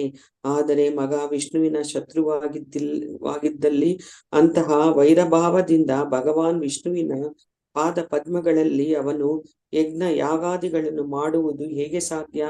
ಭಗವಾನ್ ಶ್ರೀಕೃಷ್ಣ ಸಾಕ್ಷಾತ್ ದೇವೋತ್ತಮ ಪುರುಷನಾದ ವಿಷ್ಣು. ದುರ್ಯೋಧನ ಅವನ ದ್ವೇಷಿ. ಆದ್ದರಿಂದ ತಂದೆ ಧೃತರಾಷ್ಟ್ರನನ್ನು ಮರಣಾನಂತರ ರಕ್ಷಿಸುವುದು ಅವನಿಂದ ಅಸಾಧ್ಯ. ವಿಷ್ಣುವಿನಲ್ಲಿ ನಂಬಿಕೆ ಇಲ್ಲದರಿಂದಾಗಿ ಸ್ವತಃ ಅವನೇ ಪತನ ಹೊಂದಲಿದ್ದ. ಹೀಗಿರುವಾಗ ಅವನು ತಂದೆಯನ್ನಂತೂ ರಕ್ಷಿಸಬಲ್ಲ. ತನ್ನ ಕುಟುಂಬಕ್ಕೆ ಒಳ್ಳೆಯದನ್ನು ಮಾಡುವ ಕಾತರತೆ ಇದ್ದಲ್ಲಿ ಆದಷ್ಟು ಬೇಗ ದುರ್ಯೋಧನನಂತಹ ಅಯೋಗ ಪುತ್ರನಿಂದ ದೂರವಾಗುವಂತೆ ವಿದುರ ಧೃತರಾಷ್ಟ್ರನಿಗೆ ಸಲಹೆ ಮಾಡಿದನು. ಚಾಣಕ್ಯ ಪಂಡಿತನ ನೀತಿ ಸಂಹಿತೆಯ ಪ್ರಕಾರ ಜ್ಞಾನಿಯಲ್ಲದ ಮತ್ತು ಭಗವಂತನ ಭಕ್ತನಲ್ಲದ ಪುತ್ರನಿಂದ ಏನು ಪ್ರಯೋಜನ? ಪುತ್ರ ದೇವೋತ್ತಮ ಪುರುಷನ ಭಕ್ತನಾಗಿಲ್ಲದಿದ್ದಲ್ಲಿ ಅವನು ಸಂಕಷ್ಟಗಳಿಗೆ ಮೂಲವಾದ ಕುರುಡು ಕಣ್ಣುಗಳಿದ್ದಂತೆ. ಅಂತಹ ನಿರುಪಯುಕ್ತ ಕಣ್ಣುಗಳನ್ನು ಅವುಗಳ ಗೂಡಿನಿಂದ ತೆಗೆದು ಹಾಕುವಂತೆ ಕೆಲವೊಮ್ಮೆ ವೈದ್ಯರು ಸಲಹೆ ಮಾಡಬಹುದು. ಇದರಿಂದ ನಿರಂತರವಾದ ತೊಂದರೆಯಿಂದ ಪಾರಾಗಬಹುದು. ದುರ್ಯೋಧನ ಖಚಿತವಾಗಿ ಅಂತಹ ಅಂಧ ಸಂಕಷ್ಟಕರ ಕಣ್ಣುಗಳಂತಿದ್ದ. ವಿದುರ ಅಂತಹ ಅಂಧ ಸಂಕಷ್ಟಕರ ಕಣ್ಣುಗಳಂತಿದ್ದ. ವಿದುರ ಮೊದಲೇ ತಿಳಿದಂತೆ ಅವನು ಧೃತರಾಷ್ಟ್ರನ ಕುಟುಂಬಕ್ಕೆ ಅಪಾರ ಕಷ್ಟ ನಷ್ಟಗಳ ಮೂಲವಾಗಿದ್ದ. ಆದ್ದರಿಂದಲೇ ವಿದುರ ಈ ಕಷ್ಟ ಮೂಲದಿಂದ ದೂರವಾಗುವಂತೆ ತನ್ನ ಹಿರಿಯಣ್ಣನಿಗೆ ಯಥೋಚಿತವಾದ ಸಲಹೆ ನೀಡಿದನು. ದುರ್ಯೋಧನ ತನ್ನ ತಂದೆಯನ್ನು ಮುಕ್ತಗೊಳಿಸಬಲ್ಲ ಸುಪುತ್ರ ಎಂಬ ತಪ್ಪು ಕಲ್ಪನೆಯಿಂದ ಧೃತರಾಷ್ಟ್ರನು ಅಂತಹ ಅಪರಾಧ ಸ್ವರೂಪವನ್ನು ವ್ಯರ್ಥವಾಗಿ ಸಲಹುತ್ತಿದ್ದನು. ಶ್ಲೋಕ 14. ಇತಿ ಉಚಿವಾಂಸ್ತತ್ರ ಸುಯೋಧನೇನ ಪ್ರವೃತ್ತ ಕೋಪಸ್ಫುರಿತ ಆದರೇಣ ಅಸತ್ಕೃತಃ ಸ್ಪೃಹಣೀಯ ಶೀಲಃ ಕ್ಷತ್ತಾ ಸ ಕರ್ಣ ಅನುಜ ಸೋಬಲೇನ ಇತಿ. ಹೀಗೆ ಊಚಿವಾನ್ ಹೇಳುತ್ತಿರಲು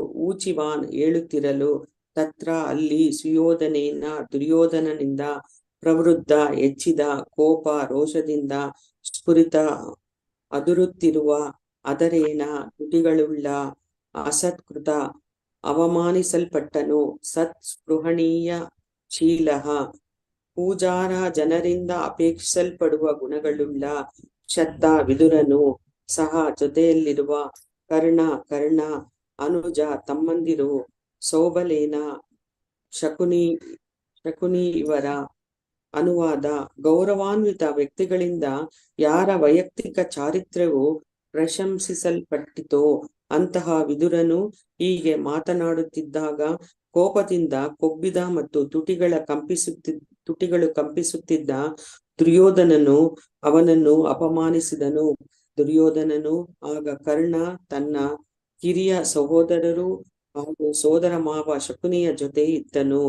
ಭಾವಾರ್ಥ: ಹಾವಿಗೆ ಹಾಲೆರೆದರೆ ವಿಷವೃದ್ಧಿಯಾಗುವಂತೆ ಮೂಢನಿಗೆ ಒಳ್ಳೆಯ ಸಲಹೆ ನೀಡುವುದರಿಂದ ಅವನ ಕೋಪ ಹೆಚ್ಚುತ್ತದೆ ಎಂಬ ನುಡಿ ಇದೆ. ಸಾಧು ಪುರುಷ ವಿದುರ ಎಷ್ಟು ಆದರಣೀಯನಾಗಿದ್ದನೆಂದರೆ ಎಲ್ಲ ಗೌರವಾನ್ವಿತರೂ ಅವನ ಚಾರಿತ್ರ್ಯವನ್ನು ಗಣ್ಯವೆಂದು ಪರಿಗಣಿಸಿದ್ದರು. ಆದರೆ ದುರ್ಯೋಧನ ಎಂಥ ಮೂರ್ಖನೆಂದರೆ ವಿದುರನನ್ನು ಅವಮಾನಿಸುವ ಧೈರ್ಯ ತೋರಿದನು. ದುರ್ಯೋಧನನನ್ನು ಸದಾ ದುಷ್ಕಾರ್ಯಗಳಿಗೆ ಪ್ರೋತ್ಸಾಹಿಸುತ್ತಿದ್ದ ಸೋದರ ಮಾವ ಶಕುನಿ ಮತ್ತು ಮಿತ್ರ ಕರ್ಣನ ಜೊತೆಗಿನ ಅವನ ದುಸ್ಸಂಗವೇ ಇದಕ್ಕೆ ಕಾರಣ. ಶ್ಲೋಕ 15. ಕಹ ಏನಂ ಅತ್ರ ಉಪಜುಹಾವ ಜಿಹ್ಮಂ ದಾಸ್ಯಾಹ ಸುತಂ ಯತ್ ಬಲಿನಾ ಏವ ಪುಷ್ಟಃ ತಸ್ಮಿನ್ ಪ್ರತೀಪ ಪರಕೃತ್ಯ ಆಸ್ತೆ ನಿರ್ವಾಸ್ಯತಾಂ ಆಶುಪುರಾತ್ ಶ್ವಾಸಾನಃ.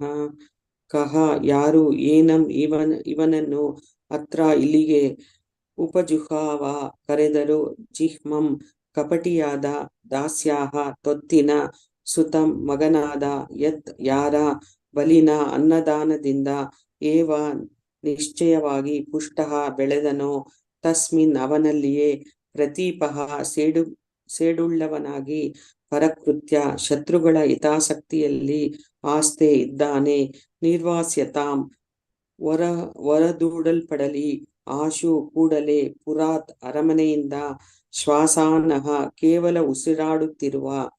ಅನುವಾದ: ಈ ದಾಸಿಪುತ್ರನನ್ನು ಇಲ್ಲಿ ಬರಹೇಳಿದವರ್ಯಾರು?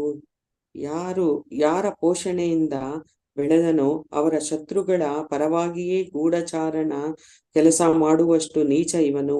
ಕೂಡಲೇ ಇವನನ್ನು ಅರಮನೆಯಿಂದ ಹೊರದಬ್ಬಿ, ಆದರೆ ಉಸಿರಾಡಿಕೊಂಡಿರಲು ಬಿಡಿ.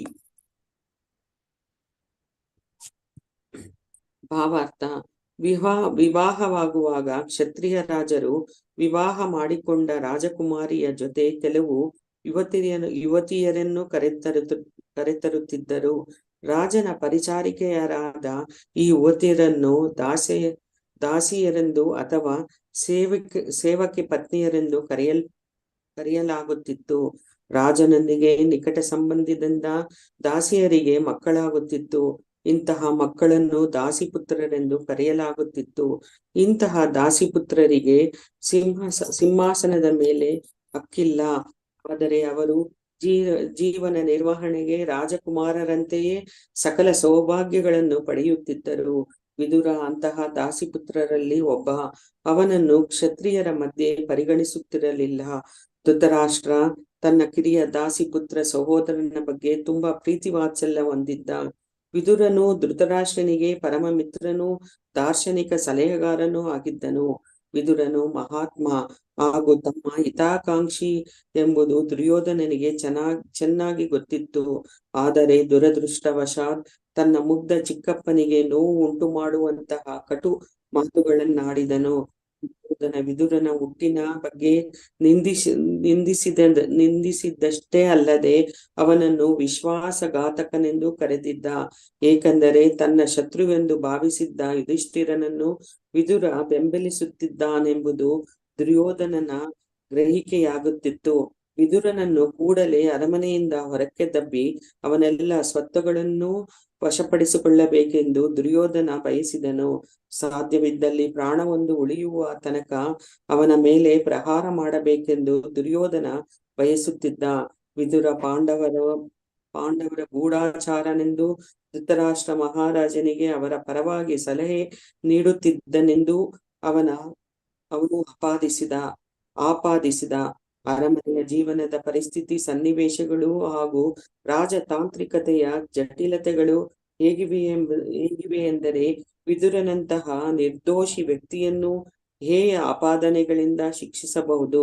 ತನ್ನ ಸೋದರ ಸಂಬಂಧಿಯಾದ ದುರ್ಯೋಧನನ ಅಂತಹ ಅನಿರೀಕ್ಷಿತ ನಡವಳಿಕೆಯಿಂದ ಚಕಿತಗೊಂಡ ವಿದುರನು ವಾಸ್ತವವಾಗಿ ಏನಾದರೂ ಒಂದು ಅನಾಹುತ ಸಂಭವಿಸುವ ಮುನ್ನ ಒಳಿತಿಗಾಗಿ ಅರಮನೆಯನ್ನು ಬಿಟ್ಟು ಹೊರಡಲು ನಿರ್ಧರಿಸಿದನು. ಶ್ಲೋಕ 16. ಸ್ವಯಂ ಧನುಃ ದ್ವಾರಿ ನಿಧಾಯ ಮಾಯಾಂ ಭ್ರಾತುಃ ಪುರಃ ಮರ್ಮಸು ತಾಡಿತಃ ಅಪಿ ಸಹ ಯುಕ್ತಂ ಅತಿ ಉಲ್ಬಣಕರ್ಣಾಜ್ ಬಾಣೈಃ ಗತವ್ಯತಃ ಅಯಾತ್ ಉರುಮಾನಯಾನಾಃ. ಸ್ವಯಂ ತಾನೇ ಧನುಹು ಬಿಲ್ಲನ್ನು ದ್ವಾರಿ ಬಾಗಿಲಲ್ಲಿ ನಿಧಾಯ ಇಟ್ಟು ಮಾಯಾಂ ಹೊರಗಿನ ಮಾಯೆಯನ್ನು ಭ್ರಾತುಹು ಸೋದರನ ಪುರಃ ಅರಮನೆಯಿಂದ ಮರ್ಮಸು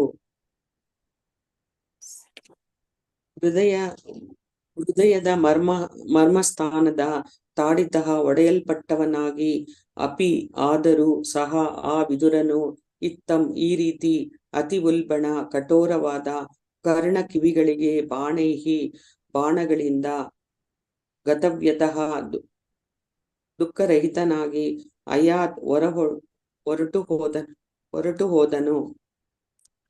ಉರು ಬಹುವಾಗಿ ಮಾನಯಾನಃ ಚಿಂತಿಸತಕ್ಕವನಾಗಿ. ಅನುವಾದ: ಹೀಗೆ ಕಿವಿಗಳಿಗೆ ಬಾಣಗಳು ನೆಟ್ಟಂತಾಗಿ ಹೃದಯವನ್ನು ಭೇದಿಸಿದ ಅತೀವ ನೋವಿನಿಂದ ವಿದುರ ತನ್ನ ಬಿಲ್ಲನ್ನು ಬಾಗಿಲಲ್ಲಿರಿಸಿ ತನ್ನ ಅಣ್ಣನ ಅರಮನೆಯನ್ನು ತ್ಯಜಿಸಿದನು. ಅವನಿಗೆ ವಿಷಾದವಾಗಲಿಲ್ಲ, ಏಕೆಂದರೆ ಬಹಿರಂಗ ಶಕ್ತಿಗಳ ಕ್ರಿಯೆಯೇ ಪರಮವಾಗಿದೆ ಎಂದು ಅವನು ಪರಿಗಣಿಸಿದ್ದನು. ಭಾವಾರ್ಥ: ಭಗವಂತನ ಪರಿಶುದ್ಧ ಭಕ್ತನು ಭಗವಂತನ ಬಹಿರಂಗ ಶಕ್ತಿಯಿಂದ ಸೃಷ್ಟಿಗೊಂಡ ವಿಚಿತ್ರ ಪರಿಸ್ಥಿತಿಯಿಂದ ಎಂದಿಗೂ ವಿಚಲಿತನಾಗುವುದಿಲ್ಲ. ಭಗವದ್ಗೀತೆಯಲ್ಲಿ 3.7 ಹೀಗೆ ಹೇಳಲಾಗಿದೆ: ಪ್ರಕೃತೆ ಕ್ರಿಯಮಾಣಾನಿ ಗುಣೈ ಕರ್ಮಾಣಿ ಸರ್ವಶಃ ಅಹಂಕಾರ ವಿಮೂಢಾತ್ಮ ಕರ್ತಾಹಂ ಇತಿ ಮನ್ಯತೆ. ಬದ್ಧಾತ್ಮನು ಬಹಿರಂಗ ಶಕ್ತಿಯ ವಿವಿಧ ಗುಣ ಪ್ರಭಾವದಲ್ಲಿ ಐಹಿಕವಾಗಿ ಮಗ್ನನಾಗಿರುತ್ತಾನೆ. ಮಿಥ್ಯಾಹಂಕಾರದಲ್ಲಿ ಮಗ್ನನಾಗಿ ಅವನು ಸಕಲವನ್ನು ತಾನೇ ಮಾಡುತ್ತಿರುವುದಾಗಿ ಭಾವಿಸುತ್ತಾನೆ. ಭಗವಂತನ ಬಹಿರಂಗ ಶಕ್ತಿಯಾದ ಲೌಕಿಕ ಪ್ರಕೃತಿಯು ಪರಮಪ್ರಭುವಿನ ಸಂಪೂರ್ಣ ನಿಯಂತ್ರಣದಲ್ಲಿದೆ ಮತ್ತು ಬದ್ಧಾತ್ಮನು ಸಂಪೂರ್ಣವಾಗಿ ಬಹಿರಂಗ ಶಕ್ತಿಯ ಹಿಡಿತದಲ್ಲಿದ್ದಾನೆ. ಹೀಗಾಗಿ ಬದ್ಧಾತ್ಮನು ಸಂಪೂರ್ಣವಾಗಿ ಭಗವಂತನ ನಿಯಮಗಳಿಂದ ನಿಯಂತ್ರಿತನಾಗಿದ್ದಾನೆ. ಆದರೆ ಮಾಯೆಯಿಂದಾಗಿ ತಾನು ತನ್ನ ಚಟುವಟಿಕೆಗಳಲ್ಲಿ ಸ್ವತಂತ್ರನು ಎಂದು ಭಾವಿಸುತ್ತಾನೆ. ದುರ್ಯೋಧನ ಅಂತಹ ಬಹಿರಂಗ ಶಕ್ತಿಯ ಪ್ರಭಾವದಿಂದ ವರ್ತಿಸುತ್ತಿದ್ದ. ಅವನು ಅಂತಿಮವಾಗಿ ಅದರಿಂದ ನಾಶ ಹೊಂದುವವನು. ವಿದುರನ ಸ್ವಸ್ಥ ಸಲಹೆಯನ್ನು ಅವನಿಂದ ಒಪ್ಪಿಕೊಳ್ಳಲಾಗಲಿಲ್ಲ. ಪರ್ಯಾಯವಾಗಿ ಅವನು ಇಡೀ ಕುಟುಂಬದ ಹಿತಾಕಾಂಕ್ಷಿಯಾದ ಮಹಾತ್ಮನನ್ನು ಅವಮಾನಿಸಿದನು. ವಿದುರ ಭಗವಂತನ ಪರಿಶುದ್ಧ ಭಕ್ತನಾದುದರಿಂದ ಅವನಿಗೆ ಇದು ಅರ್ಥವಾಯಿತು. ದುರ್ಯೋಧನನು ಬಹಿರಂಗ ಶಕ್ತಿಯಾದ ಮಾಯೆಯ ಪ್ರಭಾವದಿಂದ ಸ್ವಯಂ ವಿನಾಶದ ಹಾದಿಯಲ್ಲಿ ಮುನ್ನಡೆ ಸಾಧಿಸುತ್ತಿದ್ದಾನೆ ಎಂಬುದಾಗಿ ವಿದುರನು ದುರ್ಯೋಧನನ ಮಾತುಗಳಿಂದ ತೀವ್ರ ಅವಮಾನಕ್ಕೊಳಗಾಗಿಯೂ ಅರ್ಥ ಮಾಡಿಕೊಂಡನು. ಆದ್ದರಿಂದ ಅವನು ಬಹಿರಂಗ ಶಕ್ತಿಯ ಕಾರ್ಯ ಚಟುವಟಿಕೆಗಳನ್ನು ಪರಮಾಧಿಕ್ಯವೆಂದು ಪರಿಗಣಿಸಿದನು. ಜೊತೆಗೆ ಈ ವಿಶಿಷ್ಟ ಪರಿಸ್ಥಿತಿಯಲ್ಲಿ ಭಗವಂತನ ಅಂತರಂಗ ಶಕ್ತಿಯು ಹೇಗೆ ತನ್ನ ನೆರವಿಗೆ ಬಂದಿತೆಂಬುದನ್ನು ಅರಿತುಕೊಂಡನು. ಭಕ್ತನು ಸದಾ ವೈರಾಗ್ಯ ಮನೋಭಾವದಲ್ಲಿರುತ್ತಾನೆ, ಏಕೆಂದರೆ ಲೌಕಿಕ ಆಕರ್ಷಣೆಗಳು ಎಂದಿಗೂ ಅವನನ್ನು ತೃಪ್ತಿಪಡಿಸುವುದಿಲ್ಲ. ವಿದುರ ಎಂದಿಗೂ ತನ್ನ ಅಣ್ಣನ ಅರಮನೆಯಿಂದ ಆಕರ್ಷಿತನಾಗಿರಲಿಲ್ಲ. ಅವನು ಅರಮನೆಯನ್ನು ಬಿಟ್ಟು ಭಗವಂತನ ದಿವ್ಯ ಪ್ರೇಮ ಸೇವೆಯಲ್ಲಿ ಸಂಪೂರ್ಣವಾಗಿ ನಿರತನಾಗಲು ಸದಾ ಸಿದ್ಧನಿದ್ದನು. ದುರ್ಯೋಧನನ ಕೃಪೆಯಿಂದ ಈಗ ಅವನಿಗೆ ಅಂತಹ ಅವಕಾಶ ಲಭ್ಯವಾಯಿತು. ದುರ್ಯೋಧನನ ಕಟುವಾದ ನಿಂದಾನಾತ್ಮಕ ಮಾತುಗಳಿಂದ ವಿಷಾದ ಪಡುವುದರ ಬದಲು ವಿದುರ ಹೃತ್ಪೂರ್ವಕವಾಗಿ ಅವನಿಗೆ ವಂದಿಸಿದನು, ಏಕೆಂದರೆ ಅದು ಅವನಿಗೆ ಪವಿತ್ರ ಸ್ಥಳದಲ್ಲಿ ಏಕಾಂತವಾಗಿದ್ದು ಭಗವಂತನ ಭಕ್ತಿ ಸೇವೆಯಲ್ಲಿ ಮಗ್ನನಾಗಲು ಅವಕಾಶ ಮಾಡಿಕೊಟ್ಟಿತು. ಇಲ್ಲಿ ಗತವ್ಯತಃ ವಿಷಾದ ಪಡೆದೆ ಪದವು ಮುಖ್ಯವಾದದ್ದು, ಏಕೆಂದರೆ ವಿದುರನು ಲೌಕಿಕ ಕಾರ್ಯ ಚಟುವಟಿಕೆಗಳಲ್ಲಿ ತೊಡಗಿದ ಪ್ರತಿಯೊಬ್ಬರಿಗೂ ತೊಂದರೆಯುಂಟು ಮಾಡುವ ಯಾತನೆಗಳಿಂದ ಪಾರಾದನು. ಆದ್ದರಿಂದ ವಿನಾಶಕ್ಕೆ ಗುರಿಯಾದ ತನ್ನ ಅಣ್ಣನನ್ನು ತನ್ನ ಬಿಲ್ಲು ಬಾಣಗಳಿಂದ ರಕ್ಷಿಸುವ ಅಗತ್ಯವಿಲ್ಲ ಎಂಬುದನ್ನು ಮನಗಂಡನು. ಹೀಗೆ ಅವನು ದುರ್ಯೋಧನ ಕಾರ್ಯೋನ್ಮುಖನಾಗುವ ಮುನ್ನವೇ ಅರಮನೆಯಿಂದ ಕಾಲ್ ತೆಗೆದನು. ಭಗವಂತನ ಪರಮಶಕ್ತಿಯಾದ ಮಾಯೆ ಇಲ್ಲಿ ಆಂತರಿಕವಾಗಿ ಹಾಗೂ ಬಾಹ್ಯವಾಗಿ ಕೆಲಸ ಮಾಡಿದೆ. ಶ್ಲೋಕ 17. ಸಹ ನಿರ್ಗತಃ ಕೌರವ ಪುಣ್ಯ ಲಬ್ಧಃ ಗಜಾಹವಯಾತ್ ತೀರ್ಥಃ ಪದಾನಿ ಅನ್ವಾಕ್ರಮತ್ ಪುಣ್ಯ ಚಿಕೀರ್ಷಯ ಊರ್ವಯಾಂ ಅಧಿಷ್ಠಿತಃ ಯಾನಿ ಸಹಸ್ರಮೂರ್ತಿ. ಸಹ ಆ ವಿದುರನು ನಿರ್ಗತಃ ಹೊರಟು ಅನಂತರ ಕೌರವ ವಂಶದ ಪುಣ್ಯ ಸ್ಕೃತ್ಯದಿಂದ ಲಬ್ಧ ಪಡೆಯಲ್ಪಟ್ಟ ಗಜಾಹ್ವಯಾತ್ ಆಸ್ತಿನಾಪುರದಿಂದ ತೀರ್ಥಪದಃ ಭಗವಂತನ ಪದಾನಿ ತೀರ್ಥಕ್ಷೇತ್ರಗಳನ್ನು ಅನ್ವಾಕ್ರಮತ್ ಹೋಗಿ ಸೇರಿದನು. ಪುಣ್ಯವನ್ನು ಚಿಕೀರ್ಷೆಯ ಪಡೆಯುವ ಇಚ್ಛೆಯಿಂದ ಊರ್ವ್ಯಾಂ ಉಚ್ಚ ಸ್ಥಾನದಲ್ಲಿ ಅಧಿಷ್ಠಿತಃ ನೆಲೆಸಿರುವನು. ಯಾನಿ ಆ ಎಲ್ಲ ಸಾವಿರಾರು ಮೂರ್ತಿ ರೂಪವುಳ್ಳವನು. ಅನುವಾದ: ವಿದುರನು ತನ್ನ ಶ್ರದ್ಧೆಯಿಂದ ಕೌರವ ಪುಣ್ಯಗಳ ಫಲ ಪಡೆದನು. ಹಸ್ತಿನಾಪುರ ತ್ಯಜಿಸಿದ ಅವನು ಭಗವಂತನ ಪಾದ ಪದ್ಮಗಳಾಗಿರುವ ಅನೇಕ ಯಾತ್ರಾ ಸ್ಥಳಗಳಲ್ಲಿ ಆಶ್ರಯ ಪಡೆದನು. ಪರಮೋತ್ಕರ್ಷವಾದ ಪುಣ್ಯ ಜೀವನವನ್ನು ಪಡೆಯಲು ಅವನು ಭಗವಂತನ ಸಾವಿರಾರು ದಿವ್ಯ ರೂಪಗಳಿರುವ ಪುಣ್ಯಕ್ಷೇತ್ರಗಳಿಗೆ ಪಯಣಿಸಿದನು. ಭಾವಾರ್ಥ: ವಿದುರ ನಿಸ್ಸಂದೇಹವಾಗಿ ಬಹಳ ಶ್ರೇಷ್ಠ ಪುಣ್ಯಾತ್ಮನಾಗಿದ್ದನು. ಇಲ್ಲವಾದಲ್ಲಿ ಅವನು ಕೌರವ ಕುಲದಲ್ಲಿ ಜನಿಸುತ್ತಿರಲಿಲ್ಲ. ಉನ್ನತ ಕುಲದಲ್ಲಿ ಜನಿಸುವುದು, ಐಶ್ವರ್ಯವಂತನಾಗುವುದು, ಘನ ವಿದ್ವಾಂಸನಾಗುವುದು, ವ್ಯಕ್ತಿಶಃ ಸುಂದರಾಂಗನಾಗಿರುವುದು ಇವೆಲ್ಲ ಪೂರ್ವ ಜನ್ಮದ ಪುಣ್ಯ ಫಲಗಳು. ಭಗವದ್ ಅನುಗ್ರಹ ಪಡೆಯಲು ಮತ್ತು ಭಗವಂತನ ದಿವ್ಯ ಪ್ರೇಮ ಸೇವೆಯಲ್ಲಿ ನಿರತನಾಗಲು ಅಂತಹ ಪುಣ್ಯ ಫಲಗಳು ಸಾಕಾಗವು. ವಿದುರನು ತಾನು ಸಾಕಷ್ಟು ಪುಣ್ಯವಂತನಲ್ಲವೆಂದು ಭಾವಿಸಿದನು ಎಂದೇ ಹೆಚ್ಚಿನ ಪುಣ್ಯ ಸಂಚಯಕ್ಕಾಗಿ ಹಾಗೂ ಭಗವಂತನ ಕಡೆಗೆ ಮುನ್ನಡೆ ಸಾಧಿಸಲು ಜಗತ್ತಿನ ಎಲ್ಲಾ ಮಹಾನ್ ತೀರ್ಥ ಕ್ಷೇತ್ರಗಳಲ್ಲಿ ಪರ್ಯಟನ ಮಾಡಲು ನಿರ್ಧರಿಸಿದನು. ಆ ವೇಳೆಯಲ್ಲಿ ಭಗವಾನ್ ಶ್ರೀಕೃಷ್ಣ ಜಗತ್ತಿನಲ್ಲಿ ಸ್ವಯಂ ಪ್ರತ್ಯಕ್ಷನಾಗಿದ್ದನು. ವಿದುರ ಕೂಡಲೇ ನೇರವಾಗಿ ಅವನನ್ನು ಸಂಧಿಸಬಹುದಿತ್ತು, ಆದರೆ ತಾನು ಸಾಕಷ್ಟು ಪಾಪ ಮುಕ್ತನಾಗಿರಲಿಲ್ಲವಾದ್ದರಿಂದ ಅವನು ಹಾಗೆ ಮಾಡಲಿಲ್ಲ. ಯಾರೊಬ್ಬರು ಪಾಪಗಳ ಎಲ್ಲ ಪರಿಣಾಮಗಳಿಂದ ಮುಕ್ತರಾಗದೆ 100% ಭಗವದ್ ಭಕ್ತರಾಗಲಾರರು.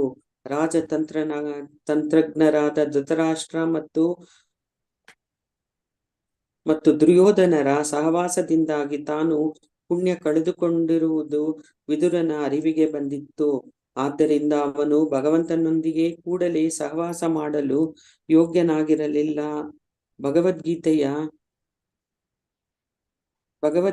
7.28 ಈ ಕೆಳಗಿನ ಶ್ಲೋಕದಲ್ಲಿ ಇದು ದೃಢಪಟ್ಟಿದೆ. ಯೇಷಾಂ ತ್ವಂತಗತಂ ಪಾಪಂ ಜನಾನಾಂ ಪುಣ್ಯಕರ್ಮಣಾಂ ತೇ ದ್ವಂದ್ವ ಮೋಹ ನಿರ್ಮುಕ್ತ ಭಜಂತೆ ಮಾಂ ದೃಢವ್ರತಾಃ. ಪಾಪಿಷ್ಟ ಅಸುರರಾದ ಕಂಸ ಮತ್ತು ಜರಾಸಂಧರಂತಹ ವ್ಯಕ್ತಿಗಳು ಭಗವಾನ್ ಶ್ರೀಕೃಷ್ಣನನ್ನು ಪರಮಸತ್ಯ ದೇವೋತ್ತಮ ಪರಮಪುರುಷ ಎಂದು ಭಾವಿಸಲಾರರು.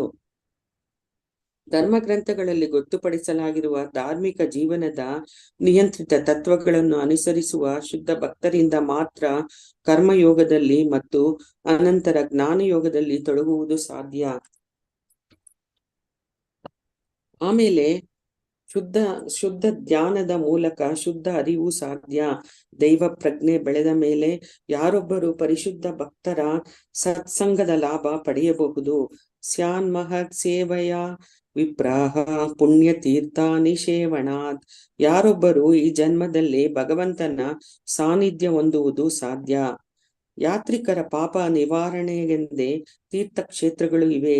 ಪರಿಶುದ್ಧ ಅಸ್ತಿತ್ವ ಮತ್ತು ದೇವರ ಸಾಕ್ಷಾತ್ಕಾರಕ್ಕಾಗಿ ಸಂಬಂಧಿಸಿದ ಎಲ್ಲರಿಗೂ ಅನುಕೂಲ ಉಂಟು ಮಾಡಲೆಂದೇ ವಿಶ್ವಾದ್ಯಂತ ತೀರ್ಥಕ್ಷೇತ್ರಗಳು ಹರಡಿಕೊಂಡಿವೆ.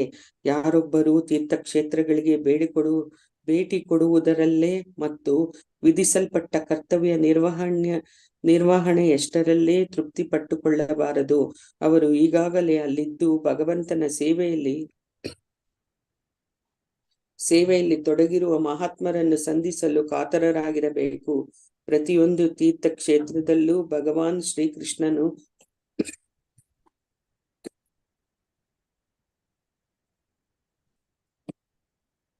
ಶ್ರೀಕೃಷ್ಣನು ತನ್ನ ವಿವಿಧ ದಿವ್ಯ ರೂಪಗಳಲ್ಲಿ ಉಪಸ್ಥಿತನಾಗಿರುತ್ತಾನೆ.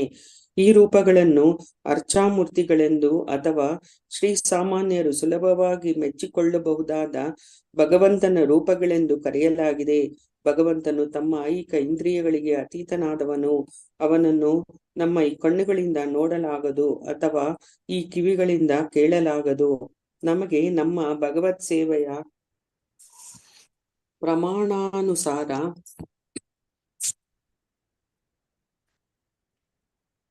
ಪ್ರಮಾಣಾನುಸಾರ ಅಥವಾ ನಮ್ಮ ಪಾಪಗಳಿಂದ ಮುಕ್ತಿ ಪಡೆದ ಪ್ರಮಾಣಾನುಸಾರವಾಗಿ ಭಗವಂತನ ಗ್ರಹಿಕೆ ಸಾಧ್ಯ. ಆದರೆ ಭಗವಂತ ನಾವು ಪಾಪಗಳಿಂದ ಮುಕ್ತರಾಗಿಲ್ಲದಿದ್ದರೂ ದೇವಸ್ಥಾನಗಳಲ್ಲಿ ತನ್ನ ಅರ್ಚಾಮೂರ್ತಿಗಳ ಮೂಲಕ ದರ್ಶನ ಲಾಭ ನೀಡುವಷ್ಟು ದಯಾವಂತನು. ದೇವರು ಸರ್ವಶಕ್ತನು. ಆದ್ದರಿಂದಲೇ ತನ್ನ ಅರ್ಚಾರೂಪದಲ್ಲಿ ದರ್ಶನ ನೀಡಿ ನಮ್ಮ ಸೇವೆ ಸ್ವೀಕರಿಸುವುದು ಅವನಿಗೆ ಸಾಧ್ಯ. ಆದ್ದರಿಂದಲೇ ಯಾರೊಬ್ಬರೂ ದೇವಸ್ಥಾನದಲ್ಲಿರುವ ಅರ್ಚಾಮೂರ್ತಿಯು ಕೇವಲ ಕಾಲ್ಪನಿಕ ಮಿಥ್ಯಾ ಪ್ರತಿಮೆ ಎಂದು ಮೂರ್ಖತನದಿಂದ ಭಾವಿಸಬಾರದು. ಅಂತಹ ಅರ್ಚಾಮೂರ್ತಿ ಕಾಲ್ಪನಿಕ ಮಿಥ್ಯಾ ಪ್ರತಿಮೆಯಲ್ಲ, ಸ್ವಯಂ ಭಗವಂತನೇ. ಯಾರೊಬ್ಬರು ತಮ್ಮ ಪಾಪ ಮುಕ್ತ ಪ್ರಮಾಣಾನುಸಾರ ಅರ್ಚಾಮೂರ್ತಿಯ ಮಹತ್ವವನ್ನು ಅರಿಯುವರು. ಆದ್ದರಿಂದಲೇ ಪರಿಶುದ್ಧ ಭಕ್ತರ ಮಾರ್ಗದರ್ಶನ ಸದಾ ಅಗತ್ಯ. ಭರತ ವರ್ಷದ ಪವಿತ್ರ ಭೂಮಿಯಲ್ಲಿ ದೇಶಾದ್ಯಂತ ಸಾವಿರಾರು ತೀರ್ಥಕ್ಷೇತ್ರಗಳಿವೆ. ಸಾಂಪ್ರದಾಯಿಕ ಆಚರಣೆಯಾಗಿ ಶ್ರೀಸಾಮಾನ್ಯರು ವರ್ಷದ ಎಲ್ಲಾ ಋತುಗಳಲ್ಲೂ ಅಂತಹ ಪವಿತ್ರ ಕ್ಷೇತ್ರಗಳಿಗೆ ಭೇಟಿ ಕೊಡುತ್ತಾರೆ. ವಿವಿಧ ತೀರ್ಥಕ್ಷೇತ್ರಗಳಲ್ಲಿರುವ ಭಗವಂತನ ಪ್ರತೀಕಗಳನ್ನು ಇಲ್ಲಿ ಕೊಡಲಾಗಿದೆ. ಮಥುರಾದಲ್ಲಿ ಶ್ರೀಕೃಷ್ಣ ಜನ್ಮಸ್ಥಳ ಆದಿಕೇಶವನಾಗಿ, ಪುರಿಯಲ್ಲಿ ಒರಿಸ್ಸಾ ಭಗವಾನ್ ಜಗನ್ನಾಥನಾಗಿ, ಪುರುಷೋತ್ತಮನೆಂದು ಪ್ರಸಿದ್ಧ ಅಲಹಾಬಾದಿನಲ್ಲಿ ಪ್ರಯಾಗ ಬಿಂದು ಮಾಧವನಾಗಿ ಭಗವಂತ ಪ್ರತ್ಯಕ್ಷನಾಗಿದ್ದಾನೆ. ಮಂದರ ಪರ್ವತದ ಮೇಲೆ ಮಧುಸೂದನ ಎಂದು ಪ್ರಖ್ಯಾತನಾಗಿದ್ದಾನೆ.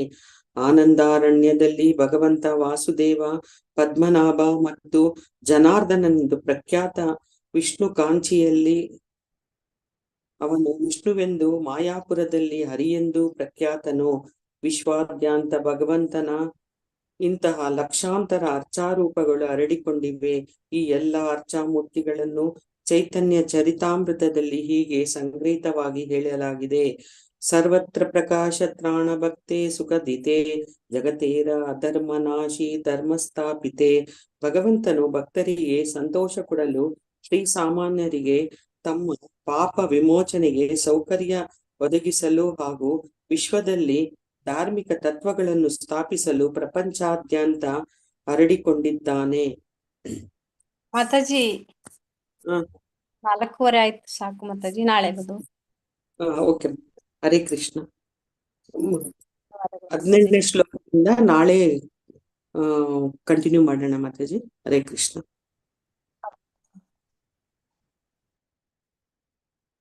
ಮಾತಾಜಿ ಹರೇ ಕೃಷ್ಣ. ಲಕ್ಷ್ಮೀ ಮಾತಾಜಿ. ಹೇಳಿ ಮಾತಾಜಿ. ಮಾತಾಜಿ ನೀವು ಹೋಸ್ಟ್ ಆಗಿದ್ದೀರಿ. ಹ್ಮ್ ಎಂಡ್ ಮೀಟಿಂಗ್ ಮಾಡಿ ಅದರಲ್ಲಿ ಮೀಟಿಂಗ್ ಫಾರ್ ಆಲ್ ಅಂತ ಬರುತ್ತೆ, ಅದನ್ನ ಒತ್ತಿ. ಹೆಂಗೆ ಮಾತಾಜಿ? ಎಂಡ್ ನೀವು ಅಲ್ಲಿ ಲೀವ್ ಆಗದಿರುತ್ತಲ್ಲ, ಎಂಡ್ ಅಂತ ಬರುತ್ತೆ ನೋಡಿ ನಿಮ್ಗೆ. ಹೌದು.